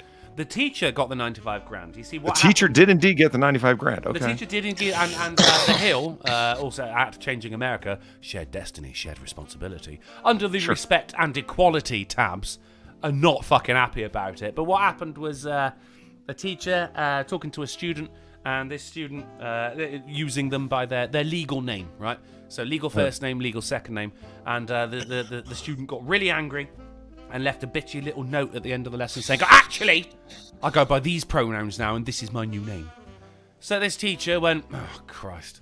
All right, so started then just referring to this student in particular by their surname. All right? But no, that still wasn't enough because the teacher wasn't capitulating to the student. Right. So then ended up having a meeting with the parents going like, look, is your child fucking schizophrenic or something? Like, what's going on there? And they went, no, actually, no, we didn't know anything about this or anything like that. But the fucking, the school board ended up suspending this teacher without pay for a good couple of weeks while an investigation was going on. And then found that they went, actually, no, you should have been using this. And but she goes, I wasn't even fucking... use it. This person said, "All right, I'll go by this name from now on." All right, so I refer to them by their surname. What's going on? So they ended up getting fucking suspended indefinitely without pay, sued, and the school board settled out of court. I'm too cynical over this stuff. I assumed that it was a... Okay, first of all, we've read some fucked up headlines. They don't need editors. We've even got it as a square on fucking bingo. Hell yeah, we do. You know what I mean? I had honestly assumed that it was the student who got 95 grand out of the teacher and the school board and the surrounding county. So in other words, the taxpayer, for not being called Zur or whatever. Yeah. Or whatever their new not dead name is. I can forgive you for thinking that, given what website this is on as well, Polly. You know? Yeah. You wouldn't think that they would actually be reporting that this teacher ended up, getting found in the right place. Also, that gavel looks fucking delicious. Why does it look like it's made out of chocolate? Good God.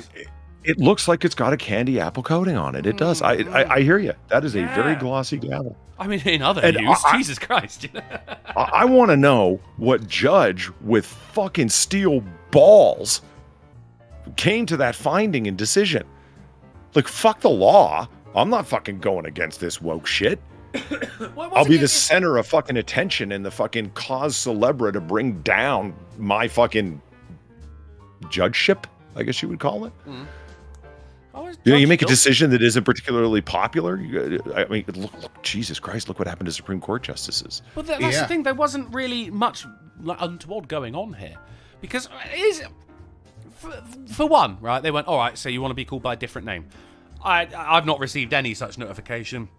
I only call my students by their legal name, so from now on, I will call them by their surname. Now, they're not saying Miss or Mr. either. It was just the surname, right? That seems like a really go-to fine solution. Well, that's what I was just going to say. I mean, imagine being a teacher in this day and age when you've got fucking kids kicking off where you can lose your job over pronouns. Gee, I have no idea what that's like. No, but this is a high school teacher, not in your fucking upper education wanky suit, right?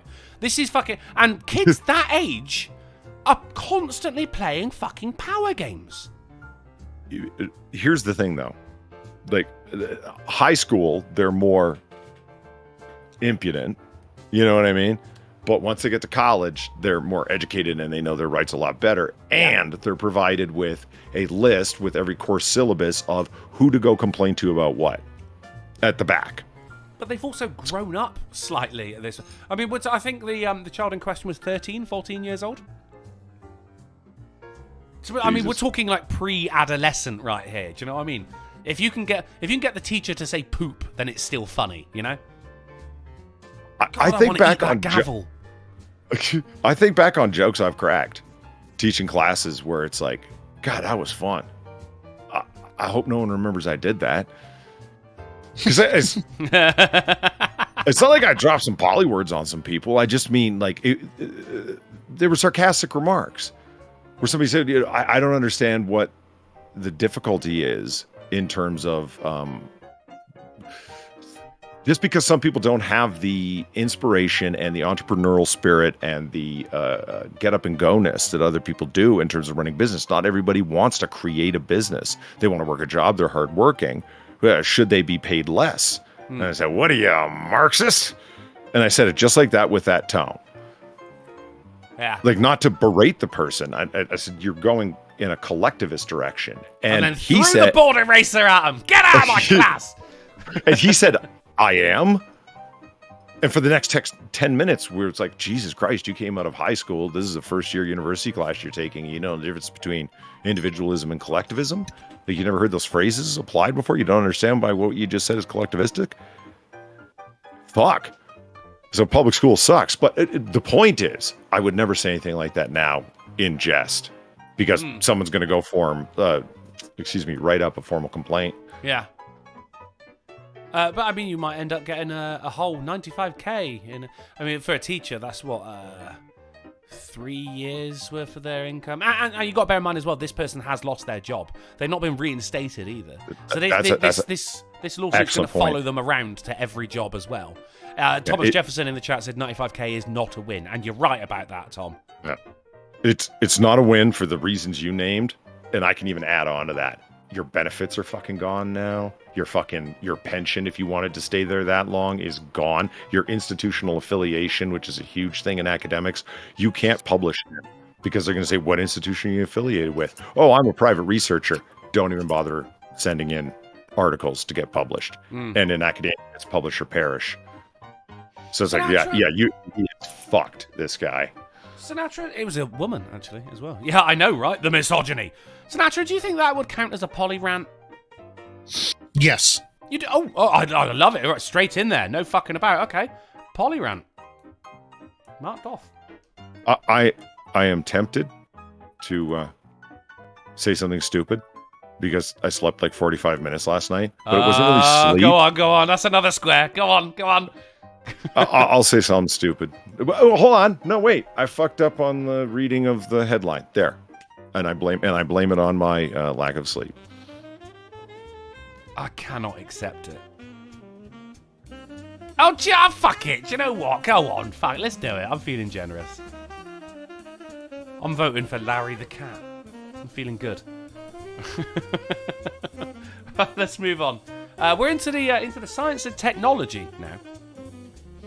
AI wins State Fair art contest, annoys humans. This is fucking bullshit. Someone got artificial intelligence to create a picture, a painting, if you will, and entered it into a competition. It got first place, and everyone is rightfully pissed off about it. I realise I'm the only really, fucking arty creative person here, but wouldn't that fucking get on your tits as well, though? Got beaten by a fucking machine.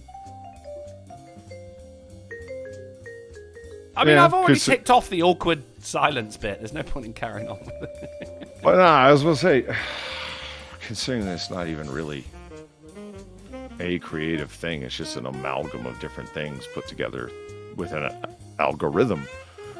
You know what I mean? Yeah. A piece of address from here, certain people from there, light falling from this painting. Like, it's, if you don't feed it any information, you don't feed it thousands of pieces of art, let's see what art it creates. It'll be a printout of ones and zeros. Well, I mean, you fucking...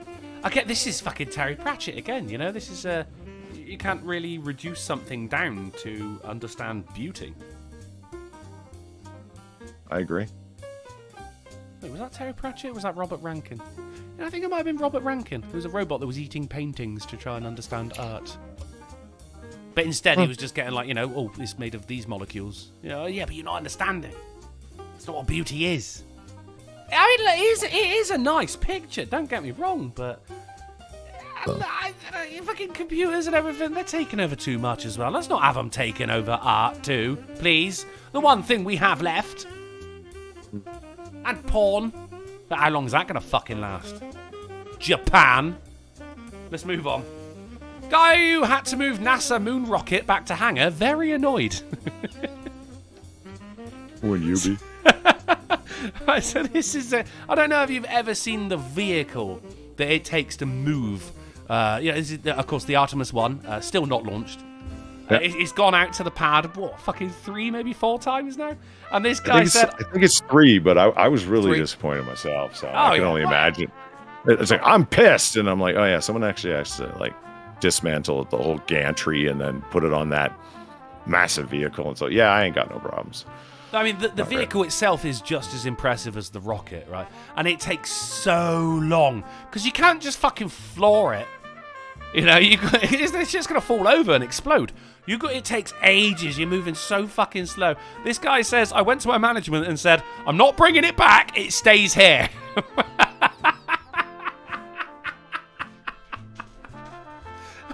Fucking gent.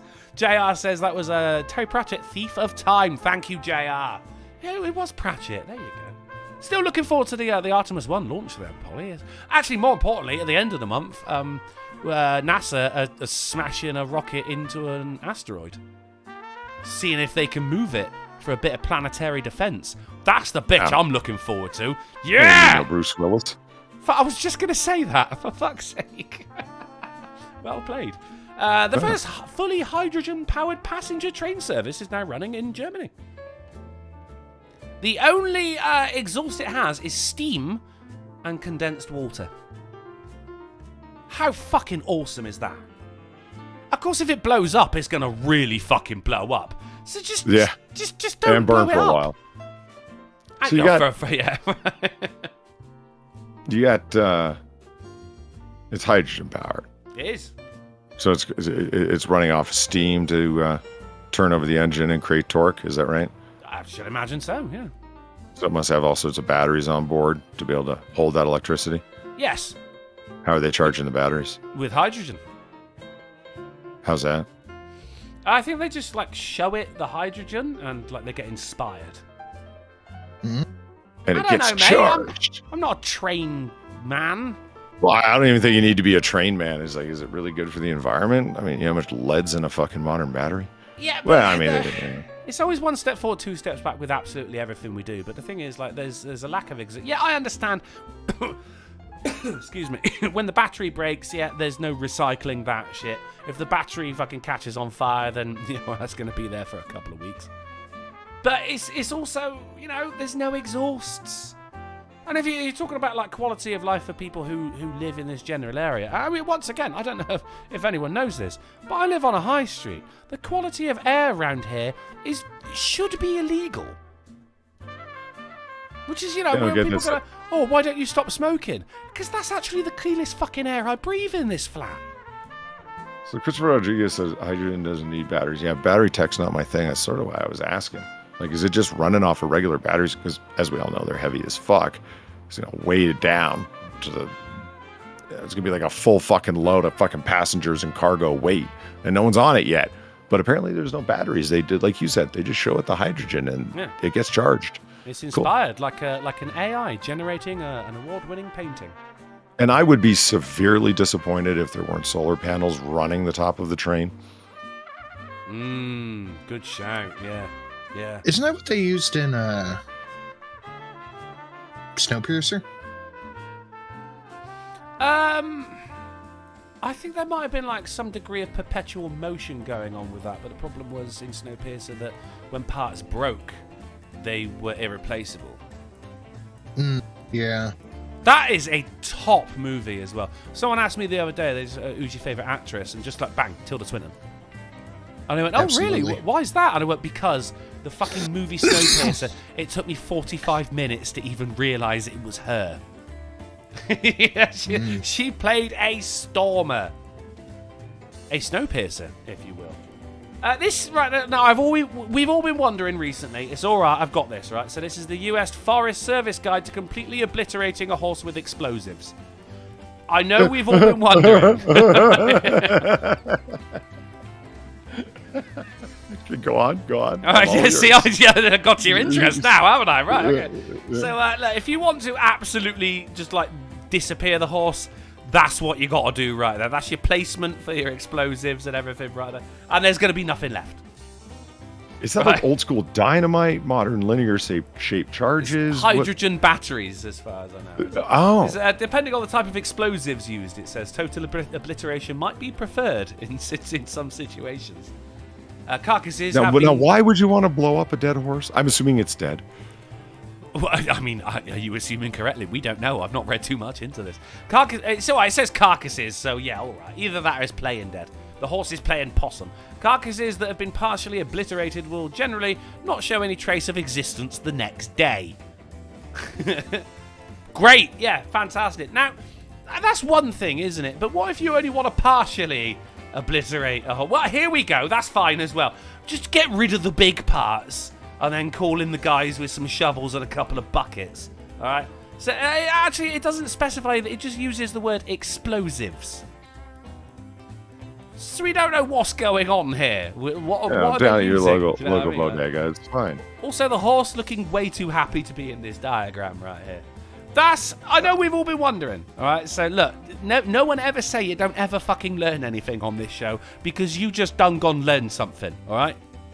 I don't think that the second one is a good idea.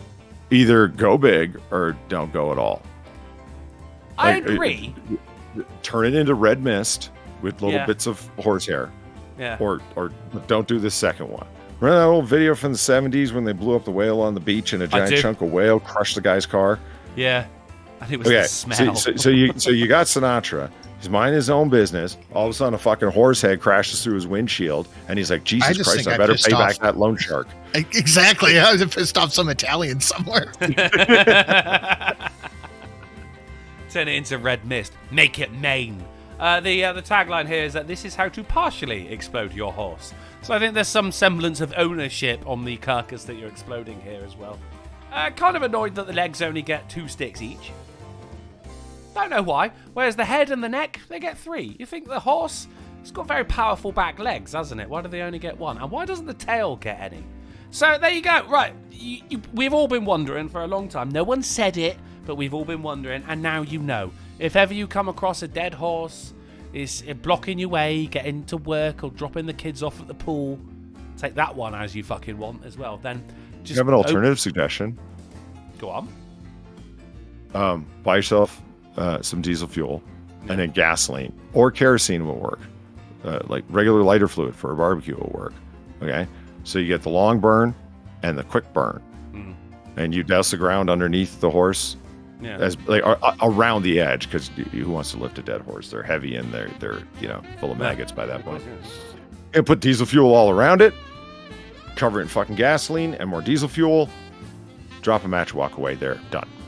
Yeah, but like, look, if this is blocking, that's going to take a minute, isn't it? You know, as opposed to carefully arranging explosives one by one according to a diagram. Well, we're talking about pouring 2 different liquids and lighting a match.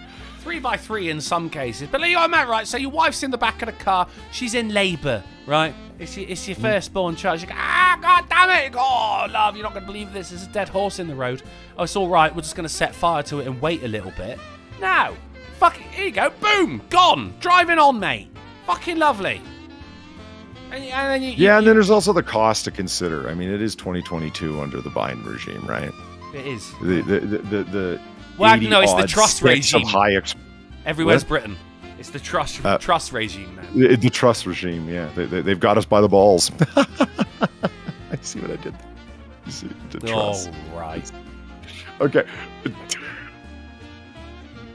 Some 80-odd sticks of fucking precision shape charges are probably cheaper than the little bit of diesel and gasoline I was talking about. Yeah. Probably. Mm-hmm. Problem solved, all right? There was a problem. The problem has been solved. I feel good about it. Tannerite's sure probably you do cheaper as well. still. You ever shot tannerite? You're just going to burn a hole through the horse instead. I have... I know somebody who has a few pounds of it sitting around. Oh, yeah. But I have never shot it. And he lives in a different country, far away from Sinatra.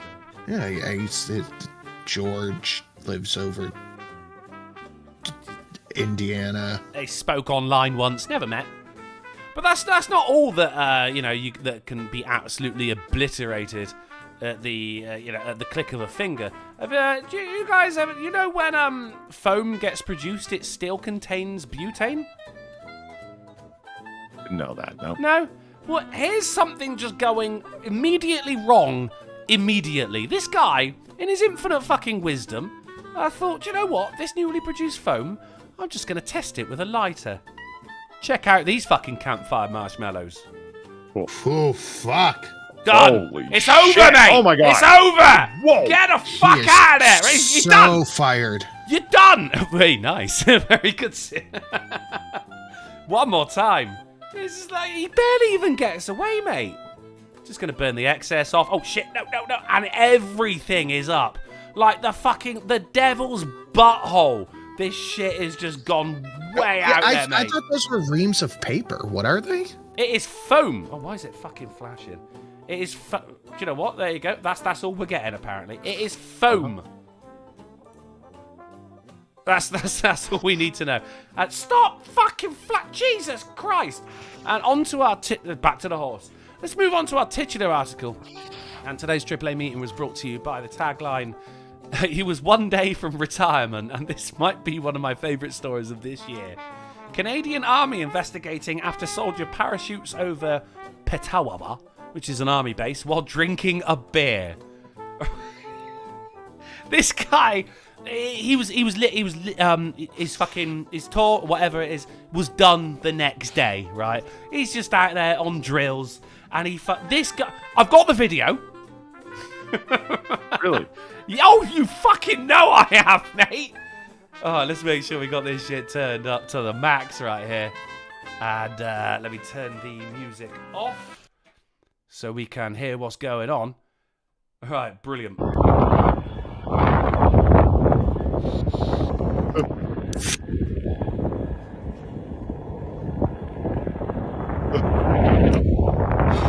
The government.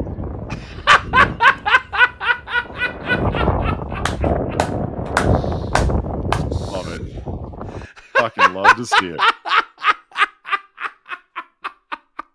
The government. Mate, could you imagine cracking a beer at that? And you're just like listlessly floating through the air, you know? There's not a lot else you can do. You're going to pull out your phone and do Wordle? Crack a fucking brew, mate. Brilliant work. Oh, God, no! No, God! No, God, please, no! No! No! No! I'm escaping it. Hold on, wait for it. I'm waiting. I know it's coming. You don't wait for it. We know what's coming, but I still wait. Doc, thank you for the $30. Very generous. Greatly appreciated for the exploding whale. No shape charges were used. Brother Sparkly said I needed to show our sister the whale. God bless the AAA. God bless the AAA. Yeah. They show videos of whales exploding. It's a show I enjoy. Yeah. Try making sense of that one, dear family members. They also know how to completely obliterate a dead horse. Mm-hmm. You don't learn that shit at school. Should we have a game? Yeah, sure. Sinatra. I suppose. You see. It's like asking your mother if you can have some cookies, I suppose. Well, not me anymore. I'm 35. I can't afford cookies. Today we're going to play a game. It's a good game. Well, I mean, they're all good games, aren't they? But this one is a particularly good. Stop talking. Go to jail. It's movie quotes There that you go. everyone should instantly know. Grab it, Sin. Loading. Rawhide. This guy's still probably running to this day. For the guy in the parachute, I think all of us would have done it. Would have done like for the fuck it reasons. Yeah, I would have. That's got to be the sweetest fucking beer in the world, doesn't it? You got the view. You know, it's everything's You get looking to parachute one last time, and then you're out. Why not? It's your last day tomorrow. And he didn't even necessarily say anything bad. He just went, the government. Yet it said it all, Polly. Right, so we are playing movie quotes that everyone should instantly know. In this game, it is a movie quote that everyone should instantly know. And you have to tell me what movie quote that movie was from. What movie that movie quote was from. Got it. Use take 2. Let's play movie quotes that everyone should instantly know. And remember, you have to wait for me to finish the quote. Then you can chime in. And you ain't got to shout out your name either. You just got to shout out the film. Right, here we go. I ain't got time to bleed. Predator. It is indeed Predator. Well done, Polydub. Where's my dingaling? Ah, there's my dingaling. It is indeed Predator. Point to Polly. On to number 2. Gentlemen, you can't fight in here. This is the war room. Doctor Strange. It is Doctor Strangelove. Or I wasn't certain about that, but it seemed like it fit. Nice. Yeah. It is Doctor Strange. I mean, I would have given you an extra point if you'd have given me the full name, Doctor Strangelove, or How I Learned to Stop Worrying and Love the Bomb. Yeah, I screwed it up. No, you didn't screw up. You still got the point. It's just a bit on the wordy side, isn't it? That's all. Mm-hmm. The man whose hand was possessed by a Nazi. Number 3, Polly, doing very well, by the way. Put that coffee down. Glengarry Ross. Oh, Polly again! Sinatra, I thought that would have been you. I'm a huge David Mamet fan. Huge. Just a little bit of a stutter. Stutter can obliterate you like a dead horse. On to number 4. War. It's fantastic. Starship Troopers? No, but good answer.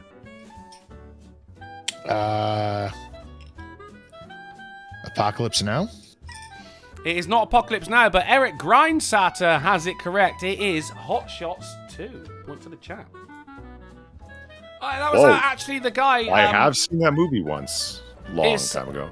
Right, so the enemy are there with mortars, right? And the guy comes in, he's like just below them, and he uses a stick to point it straight up, so they fire it off and it comes right back down again. And that's actually my man who got blown up by a grenade in RoboCop.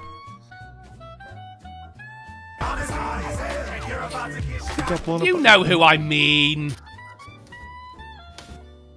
Oh, he gets shot in the knees. Vice president who wanted to take over from for Ronnie Cox's position, and what's his name? He's there. Red from that '70s show came in and shot him in the knees. I don't believe Bitches, Hold up. It's the Liberty. They mugged us off, ain't they? We've been mugged off by the Klingons. Mugs. They've mugged us right off. You gonna have that, Jim? Game Appreciation Dono. Thank you, Fucktard5, for the 1966 and the game appreciation. Love to see it, mate. I love to see that donation. You're going to have that, Jim. Representative of Chat Kings threw $1 saying, please send Polly that clip. We request a government with some badass thing to put in to fit with the Americana of his donations. Polly, would you like that clip of the Canadian on the parachute? I know you could just go, government. And then you give him, like, red eyes, and then fucking someone from Yellowstone plays in the background. It's up to you, man. I'm not allowed to do it, apparently, because the representative of Chat Kings has said so. Thank you very much, representative of Chat Kings and Fucktard5. One of the best names I've seen as well, Fucktard5. Love it. Right, absolutely. On to number 5. The Fucktard5. Louis, I think this is the beginning of a beautiful friendship. Casablanca. You see, at this point, I thought Sinatra would be sailing away with the points, so I put one in for you, Polly. But little did I know, mate, you're sailing through this game. Bit of Humphrey Bogart as well. There he is with his stupid teeth. He was speaking to Captain Renault, head of the constabulary. No, you're not getting an extra point, don't you? It's my favorite movie. I know it is. That's why I put it in. Right. Number 6. We commit these bodies to the void with a glad heart, for within each seed there is the promise of a flower. Wrath of Khan? It is not Wrath of Khan. I know it wasn't. I was just trying to think of a burial scene. Let's just say Casablanca again, then you. Every fucking quote. Casablanca! Sorry? To the void. Oh, to the void. Yeah, to the void. I don't know. Event Horizon? I don't know. Event Horizon. Oh, that's a good movie, though. Zombie Teddy with Waterworld. Oh, not Waterworld. I mean, you're right. It is a funeral scene. 2 people said Waterworld now. What a fucking void. Yeah, I guess you could consider the ocean the void. I'm just thinking. I just started thinking space. I don't know. You would be right with space. It is Neo Masaki has it. It's Alien 3. Oh no shit. Okay. Point to cool. the chat. Yes, it's considered to be one of the best Googlies in cinema. Very, very beautiful words. Very, very nicely spoken, nicely written, nicely delivered. And then they all died from an alien. Oh shit! Your turn, Theodore. Name all the things that start with the letter M. Sorry for the interruption. Sister Bear wanted to see this one. Doc, don't you ever fucking apologise for interrupting when it is with a donation of such a calibre, my man. I hope Sister Bear enjoyed that. Pinky, it's a bear! Run! Thank you very much, Doc, for the $29. And say hello to Sister Doc for me. I think Sister Bear will love the 40. I know Drunken will. Well, I mean, apparently I will. I mean, Sister Bear. Do you know what? Sister Bear would love a golden otter, a visit from the Queen, and... Shit, Sin, what is it you have again? It's a mystery. It's a mystery.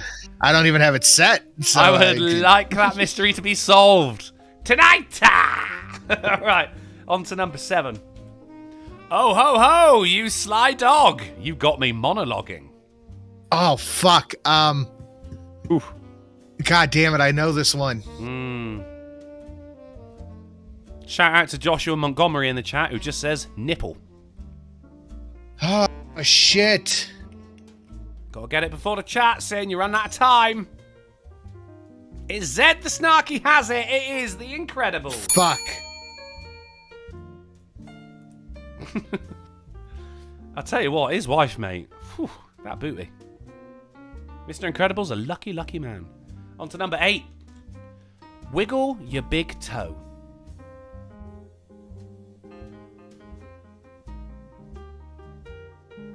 Is my internet cut off? No. Right, some medical movie? No. Saving Private Ryan? Fucked Out 5 says the tit and the mouse. I know you meant the tit and the moon. It was still good. Jonathan Kate has got it. Kill Bill Part 1. Or Volume 1, but I'll allow that. A couple of people said Kill Bill, right. but I was going for Volume 1 in that one. So She's in the fuck wagon. She is the Pussy Wagon, I think it was, isn't it? Pussy wagon. Pussy yeah. wagon. But until then, wiggle. I've seen that movie once. It was enough. not good. And this is where Uma Thurman was in her prime back then as well. Like, look at her in that fucking suit and everything. Do you know what I mean? Like, I mean, yellow's not your colour, girl, but still. Yeah. I think they Sexy just blonde talked with a all sword. over it. But over what? It didn't play? No. What played? Oh, hold on. Do you have our donos up on this screen? Of course I do. Oh, hang on. Let me replay it. Go on.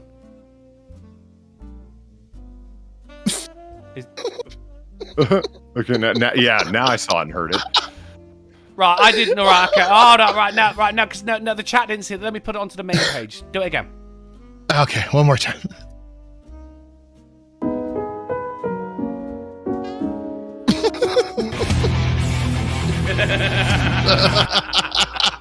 Yeah, all right, that was pretty good. Why didn't it play on the game screen? That was fucking dodgy.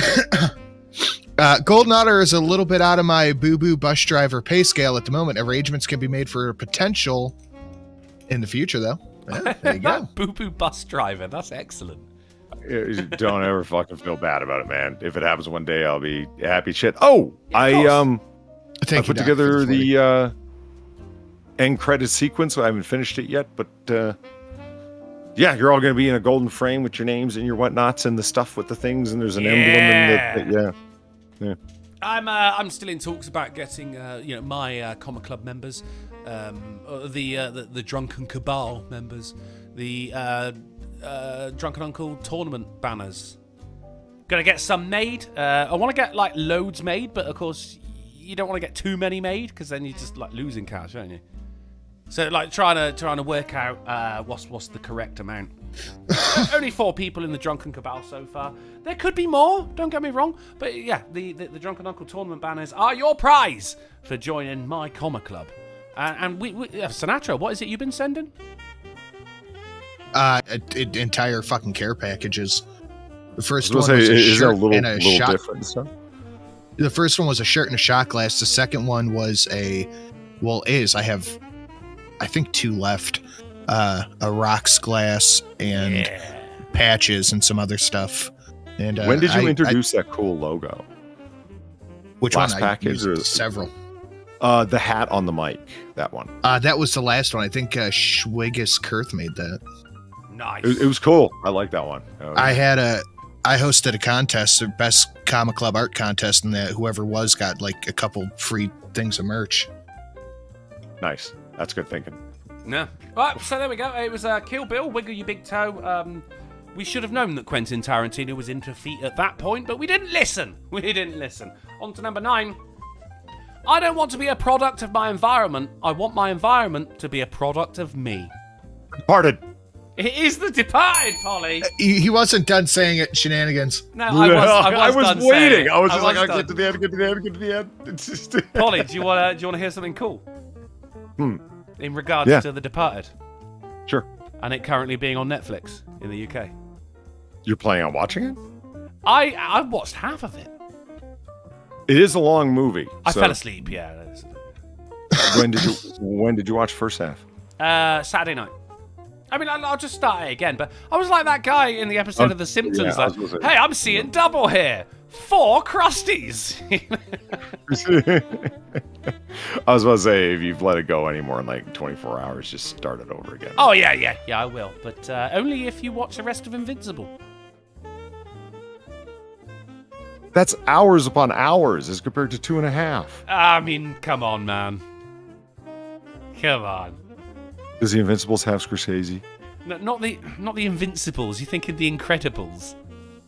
It's got J.K. Simmons. Oh, well, that's something. Right. I can never. It's not the actor's fault. J.K. Simmons is a quality actor. But the role he played in Oz was such a disgusting, low-down, degenerate scumfuck. Yeah. That every time I see Simmons, I think, holy shit, you're that Nazi fucker. The series set in the maximum security prison. Yeah. Oh, yeah. Dude, I remember that from when I was young. I would love to watch that again.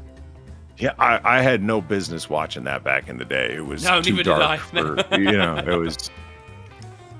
I mean... Oh God, I don't even want to start talking about all the horrible shit that his character did. Like, oh man. Well, we are on to number 10 now. It is currently Polly with 5 and the chat with 4. Sinatra yet to get on the board. So if the chat get this, then it's a draw, and the tiebreaker is really going to mean something. Here we go, number 10. Let him go, or I'll have you, Longshanks. No idea. We've got no idea from Sinatra. Yet to see that movie. It is not Braveheart, Polly. Let him go, or I'll have you, Longshanks. Life of Brian? No. I can blame you for the... I can't blame you for the Britishism there, because I'll have you. Yeah, all right, yeah. You're onto something there. I mean, the time period's way the fuck off. But no. Well, I mean, you don't know the half of it. Jesus Christ. We have got between... I mean, I've got some half ounces in there. But yeah, I'll give it to the chat. It is between Chris Gilroy and Hubris. It is Lord of the Rings, the Fellowship of the Ring. Who does he call Longshanks? Aragorn. This is when he grabs hold of Frodo and Sam Likes Ganja comes in. Let him go or I'll have you, Longshanks. And he's got his hands up like the traditional, like a man from the 40s is about to get into a fight outside a bar. Yeah. Pugilism, he's doing. Yeah, I know what you mean. Yeah. He's got a fantastic moustache. Yeah. And nipples for days. Yeah. Yeah, but I mean, this is my heart broke earlier on when you were like, well, I've seen Lord of the Rings once, don't care for it. And Sinatra's like, I don't give a shit. I didn't say that. I said I really enjoyed it. I enjoyed it while I was watching it. I just don't feel a strong need or desire to see it again. If it does come up that I watch again, I will. That's all. Well, the chat got that, which means it's a free for all right here.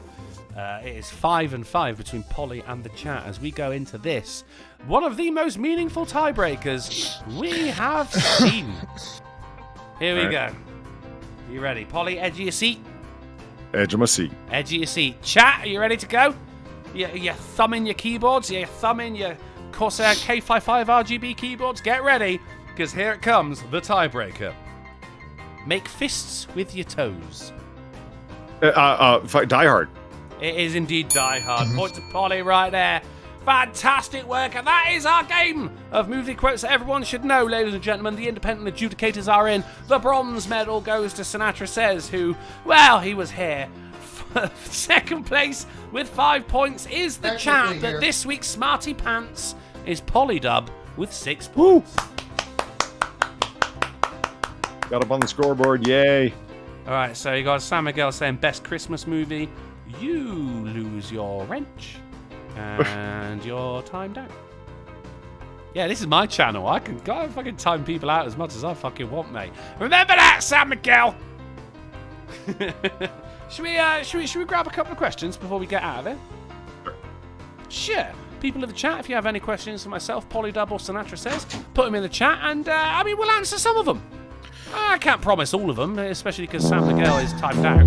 Oh, fuck! Holy shit! Fucking hell, I tell you. Badass, you.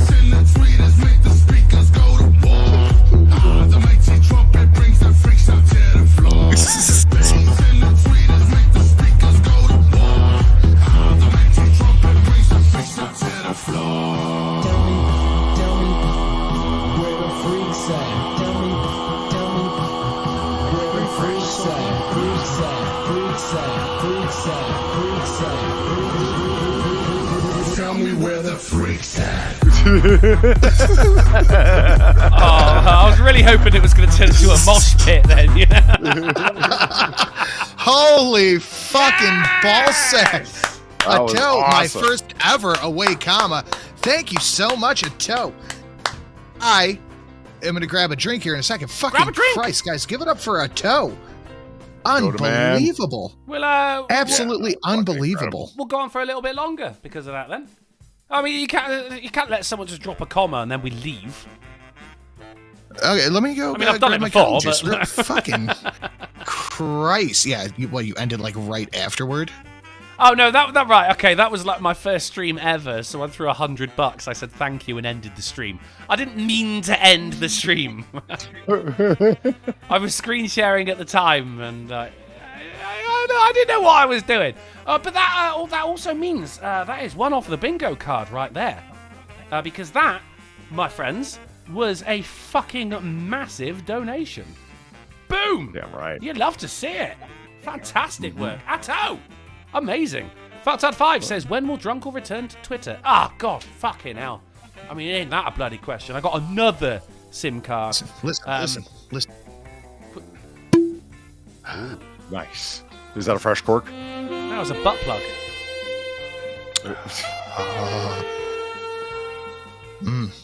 Fucking Server21, thank you for the $3. Don't forget, you have a new movie to watch, Polly. Charlie Varick. I bet you make a donation alert from it. I've got it up in a tab. I will be procuring it by, perfectly legitimate online sources. No, yeah, of course, yeah. What are we gonna do? Buy it?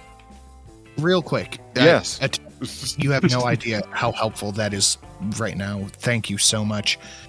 Guys in the chat, can we get a big thank you? Hell yeah, we can. That is incredibly generous, incredibly helpful. Thank you so much, sir. I really appreciate it. What a gent! Absolute gent. No, like, you should at least be offering to, like, nosh him off or something right now, you know? Whoa. Should I know what that means? My God. What, I think the context was there. Was it? Yeah. Yeah. Someone gives you $1,000, you at least offer to, like, put their dick in your mouth. Even just for a second. Give them an old-fashioned something. Just for a second. Just touch it. Just breathe on it. Ooh, wow. I think my nose is bleeding. Jesus Christ, thank you. Gorak, 1 in the chat says Pinky song. I mean, I know it's not your show, but it was your donation. Perhaps a Pinky song? If you don't mind. Of course, I would love a Pinky song. Is it gonna play? You just stop talking.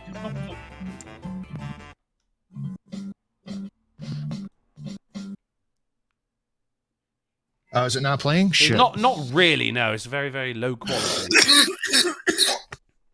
Tell you what, if have you got on Media Player? I have it on SoundPad. I have to. Just open it up on Media Player then, and that should probably be a better. But you can also just like share the screen. That will definitely make sure that it comes through. Hold on. Output is voice meter. There you go. I tell you in the chat says Sinatra screams, "You're welcome." Hold your fire! This man isn't black. What? And for you. And for me, thank you very much, Alan, for the $10. You see, every dollar counts here in AAA Towers. But yeah, from 1 to 1,000, we appreciate every fucking penny you send to us, guys. Damn right. How you looking, Sin?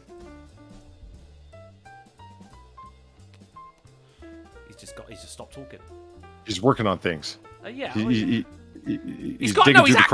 actually just gone. He took his money and he fucking ran. This is what you get, Atto. He's running off to put together his care package. Fuck. Can you hear me? Yep. Yeah. I fucked all my audio up. All right, let's try it now with the correct audio settings, hopefully. Oh, that's it.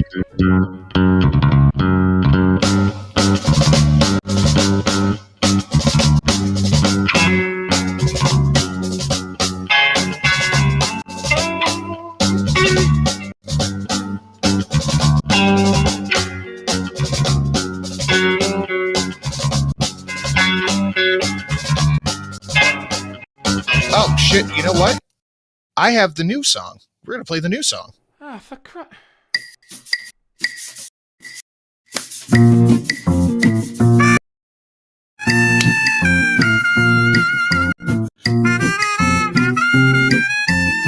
you come down to AAA, come hang out where the legends play. There'll be games if they're on time. It's the perfect you can and when. Come around and drop a bomb. Make yourself a legend, 'cause you dropped a comma.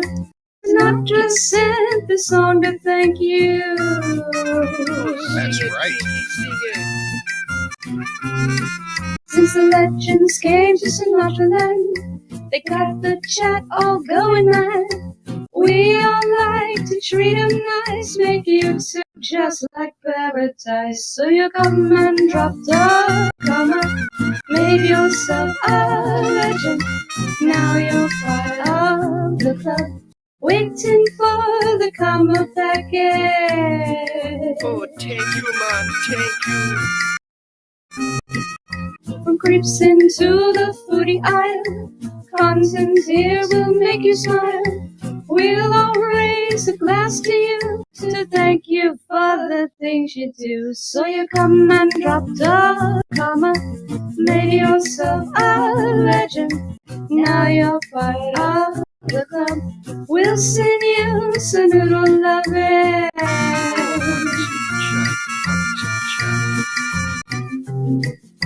In Sinatra Land, I also fear the situation's mighty clear. Like the fans of Shelley Girl, the boys will swim when they hear old Pinky croon. So you come and drop the comma, made yourself a legend. Now you're part of the club. We just like to thank you, darling. Oh, thank you, man. Thank you. In the Guys, give it up for Joe and Pinky. shade, drinks on drinks for you to make. All night long, drinking strong. Next to go, sip it off. So you come and drop the comma, made yourself a legend. Now you're part of the fun. Sinatra would like to thank you. Thank you, man. Legends drop in commas. Legends drop in commas. All us here would like to thank you.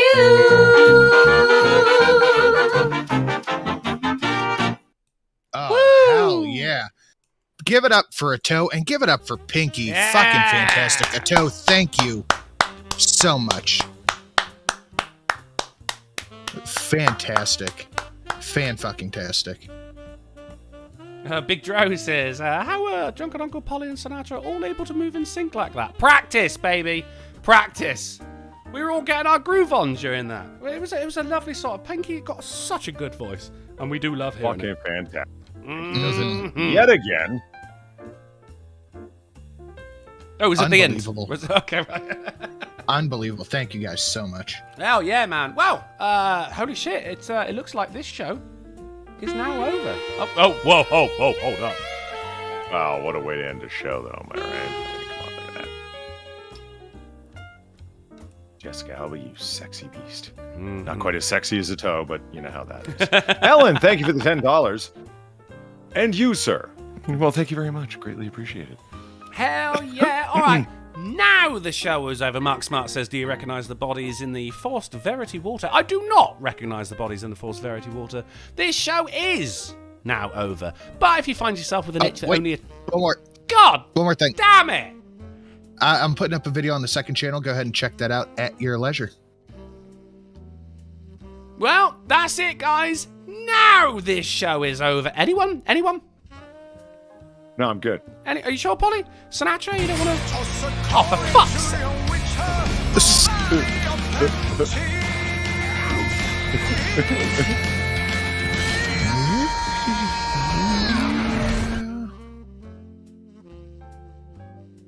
Go on. Loading. Why are we loading? Oh, fuck. I think Ato broke it. I think Ato broke the thing. Ain't no combo, but here's 1,000 pennies for a stogie. Thank you very much, sir. Appreciate it. Awesome. Go buy a cigar with it. Just gonna leave it a minute. I think I will buy a cigar, actually. Wait, I think I have one. Oh. Okay. But buy one of them cigar stands from an what are they called? A cigar stand? I've not heard of this. Is it like a toast rack? It's an ashtray on a little stand that goes at the end of a couch or whatever the fuck. You know what I mean? Oh, yeah. Yeah. You can have like an antique one for cheap at it's not like Goodwill and shit. Ato said, sorry, look, if anybody's going to break it, I think you did it the proper way. Yeah, no, you're all right, mate. Yeah, you're good. Actually, we've got check the bingo. You ain't half wrong. You ain't half wrong, Sam Miguel. So chat wins the game. It was close, but it never happened. We did get the article getting pulled up and 2 minutes of unrelated banter. I mean, with 2 minutes? Fucking hell. Alcohol talk didn't happen. Awkward dead air. Oh, man, like fucking clockwork. Here, we can check that one off, Polly. You know what I'm drinking here? You know what the Kama juice is? What is it? A Midwinter Night's Dram. It's a High West product. Nice. It's, oh, man. You said the best so ever, if I'm not mistaken? It is the Wagyu of rye whiskey. I don't even know what that means, but good God, that sounds as delicious as a chocolate gavel. It is hands down, far and away, not even close, the best rye I have ever had. Okay. Some twat with a stupidly loud engine in the background. Didn't happen. Weird. It's like I called them out and they just went, well, I'm not doing it now. Chat gets berated for the likes ratio. No, we've had it. It just wasn't picked up by the microphone. Oh, well, I mean, it has to get picked up by the microphone. Yeah. Chat didn't get berated by the like. I mean, look, it happened in the chat, but it has to be done in monetary form. Technical difficulties. Oh, we had a lot of that. No bots either. Again, it's like we're calling them out. And then they're like, well, no, not if you're going to make a game out of it, Nate. We were here to annoy you. No gun talk. No man. We did have a poly rant, though, as lucky as we are. No shenanigans. Nice. It's unusual. Except for the Sinatra one that Sinatra called, but you know. Did you call Shenanigans Sinatra? Yeah, because he answered the question before you finished. That's right, yeah. But, I mean, you were wrong to call it, but still you did call it. Sinatra, not very flatulent tonight. There was no gas being passed. If you're waiting for one, I got nothing. I'm pretty sure I'm empty from tip to tail. No, that's fair. I mean, you did have a very vomity night. Someone goes for a wee, that was me. Fucking massive donation. Once again, thank you very much, Atto. The news goes way over time. I'm just going to go ahead and just take care of that real quick. Drunken makes a terrible pun. Didn't happen. Wait, am I okay? I did. Yeah, well, if it said Sinatra makes a terrible pun, then we could actually do something with that. But otherwise, no dice, home slice. Donations play at the same time. Again, very weirdly, didn't happen. Polly is late, of course. Yeah, we'll click that. I mean, I might as well just keep that one fucking crossed off. Somebody says something racist. Again, what a weird Monday. The show goes on for over 2 hours. That is clearly the case. We don't need editors. It was said, but it never really happened. And a police or ambulance siren in the background didn't happen. But, guys, Jesus Christ, for the first time on the new card, we got ourselves a bingo! Nice. Awesome. Take a look at that shit. If the bots would have come in and done it as well, we would have had a double bingo. But hey, you know the rules, guys. We got a bingo, and that means everybody gets laid. Well, now the show is over. But if you find yourself with an itch that only a AAA meeting can scratch, then don't go pointing your dick at the sun just yet. We're going to be back on Wednesday on the Polydub channel at 10:30pm GMT, 5:30pm AST, 4:30 Central, and 5:30am on Christmas Island with news, games, and banter that will make you literally fucking dickhead. Oh my god. You're getting mad about this shit. I'm getting fucking mad.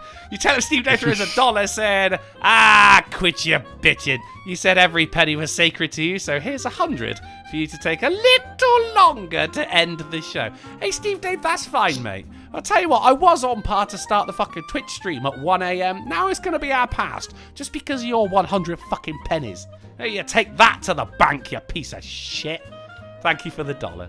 Right, I am going to head over to twitch.tv/drunkleplays in about half an hour now. Everyone thanks Steve Dave for that. For some epic gameage. While you're there, be sure to check out Sinatra_says and Polly_dub. But if it's way past your bedtime, thank you for all the generous donations. Atto, once again, I salute you, good sir. Thank you for hanging out with us. You're the best goddamn chat online.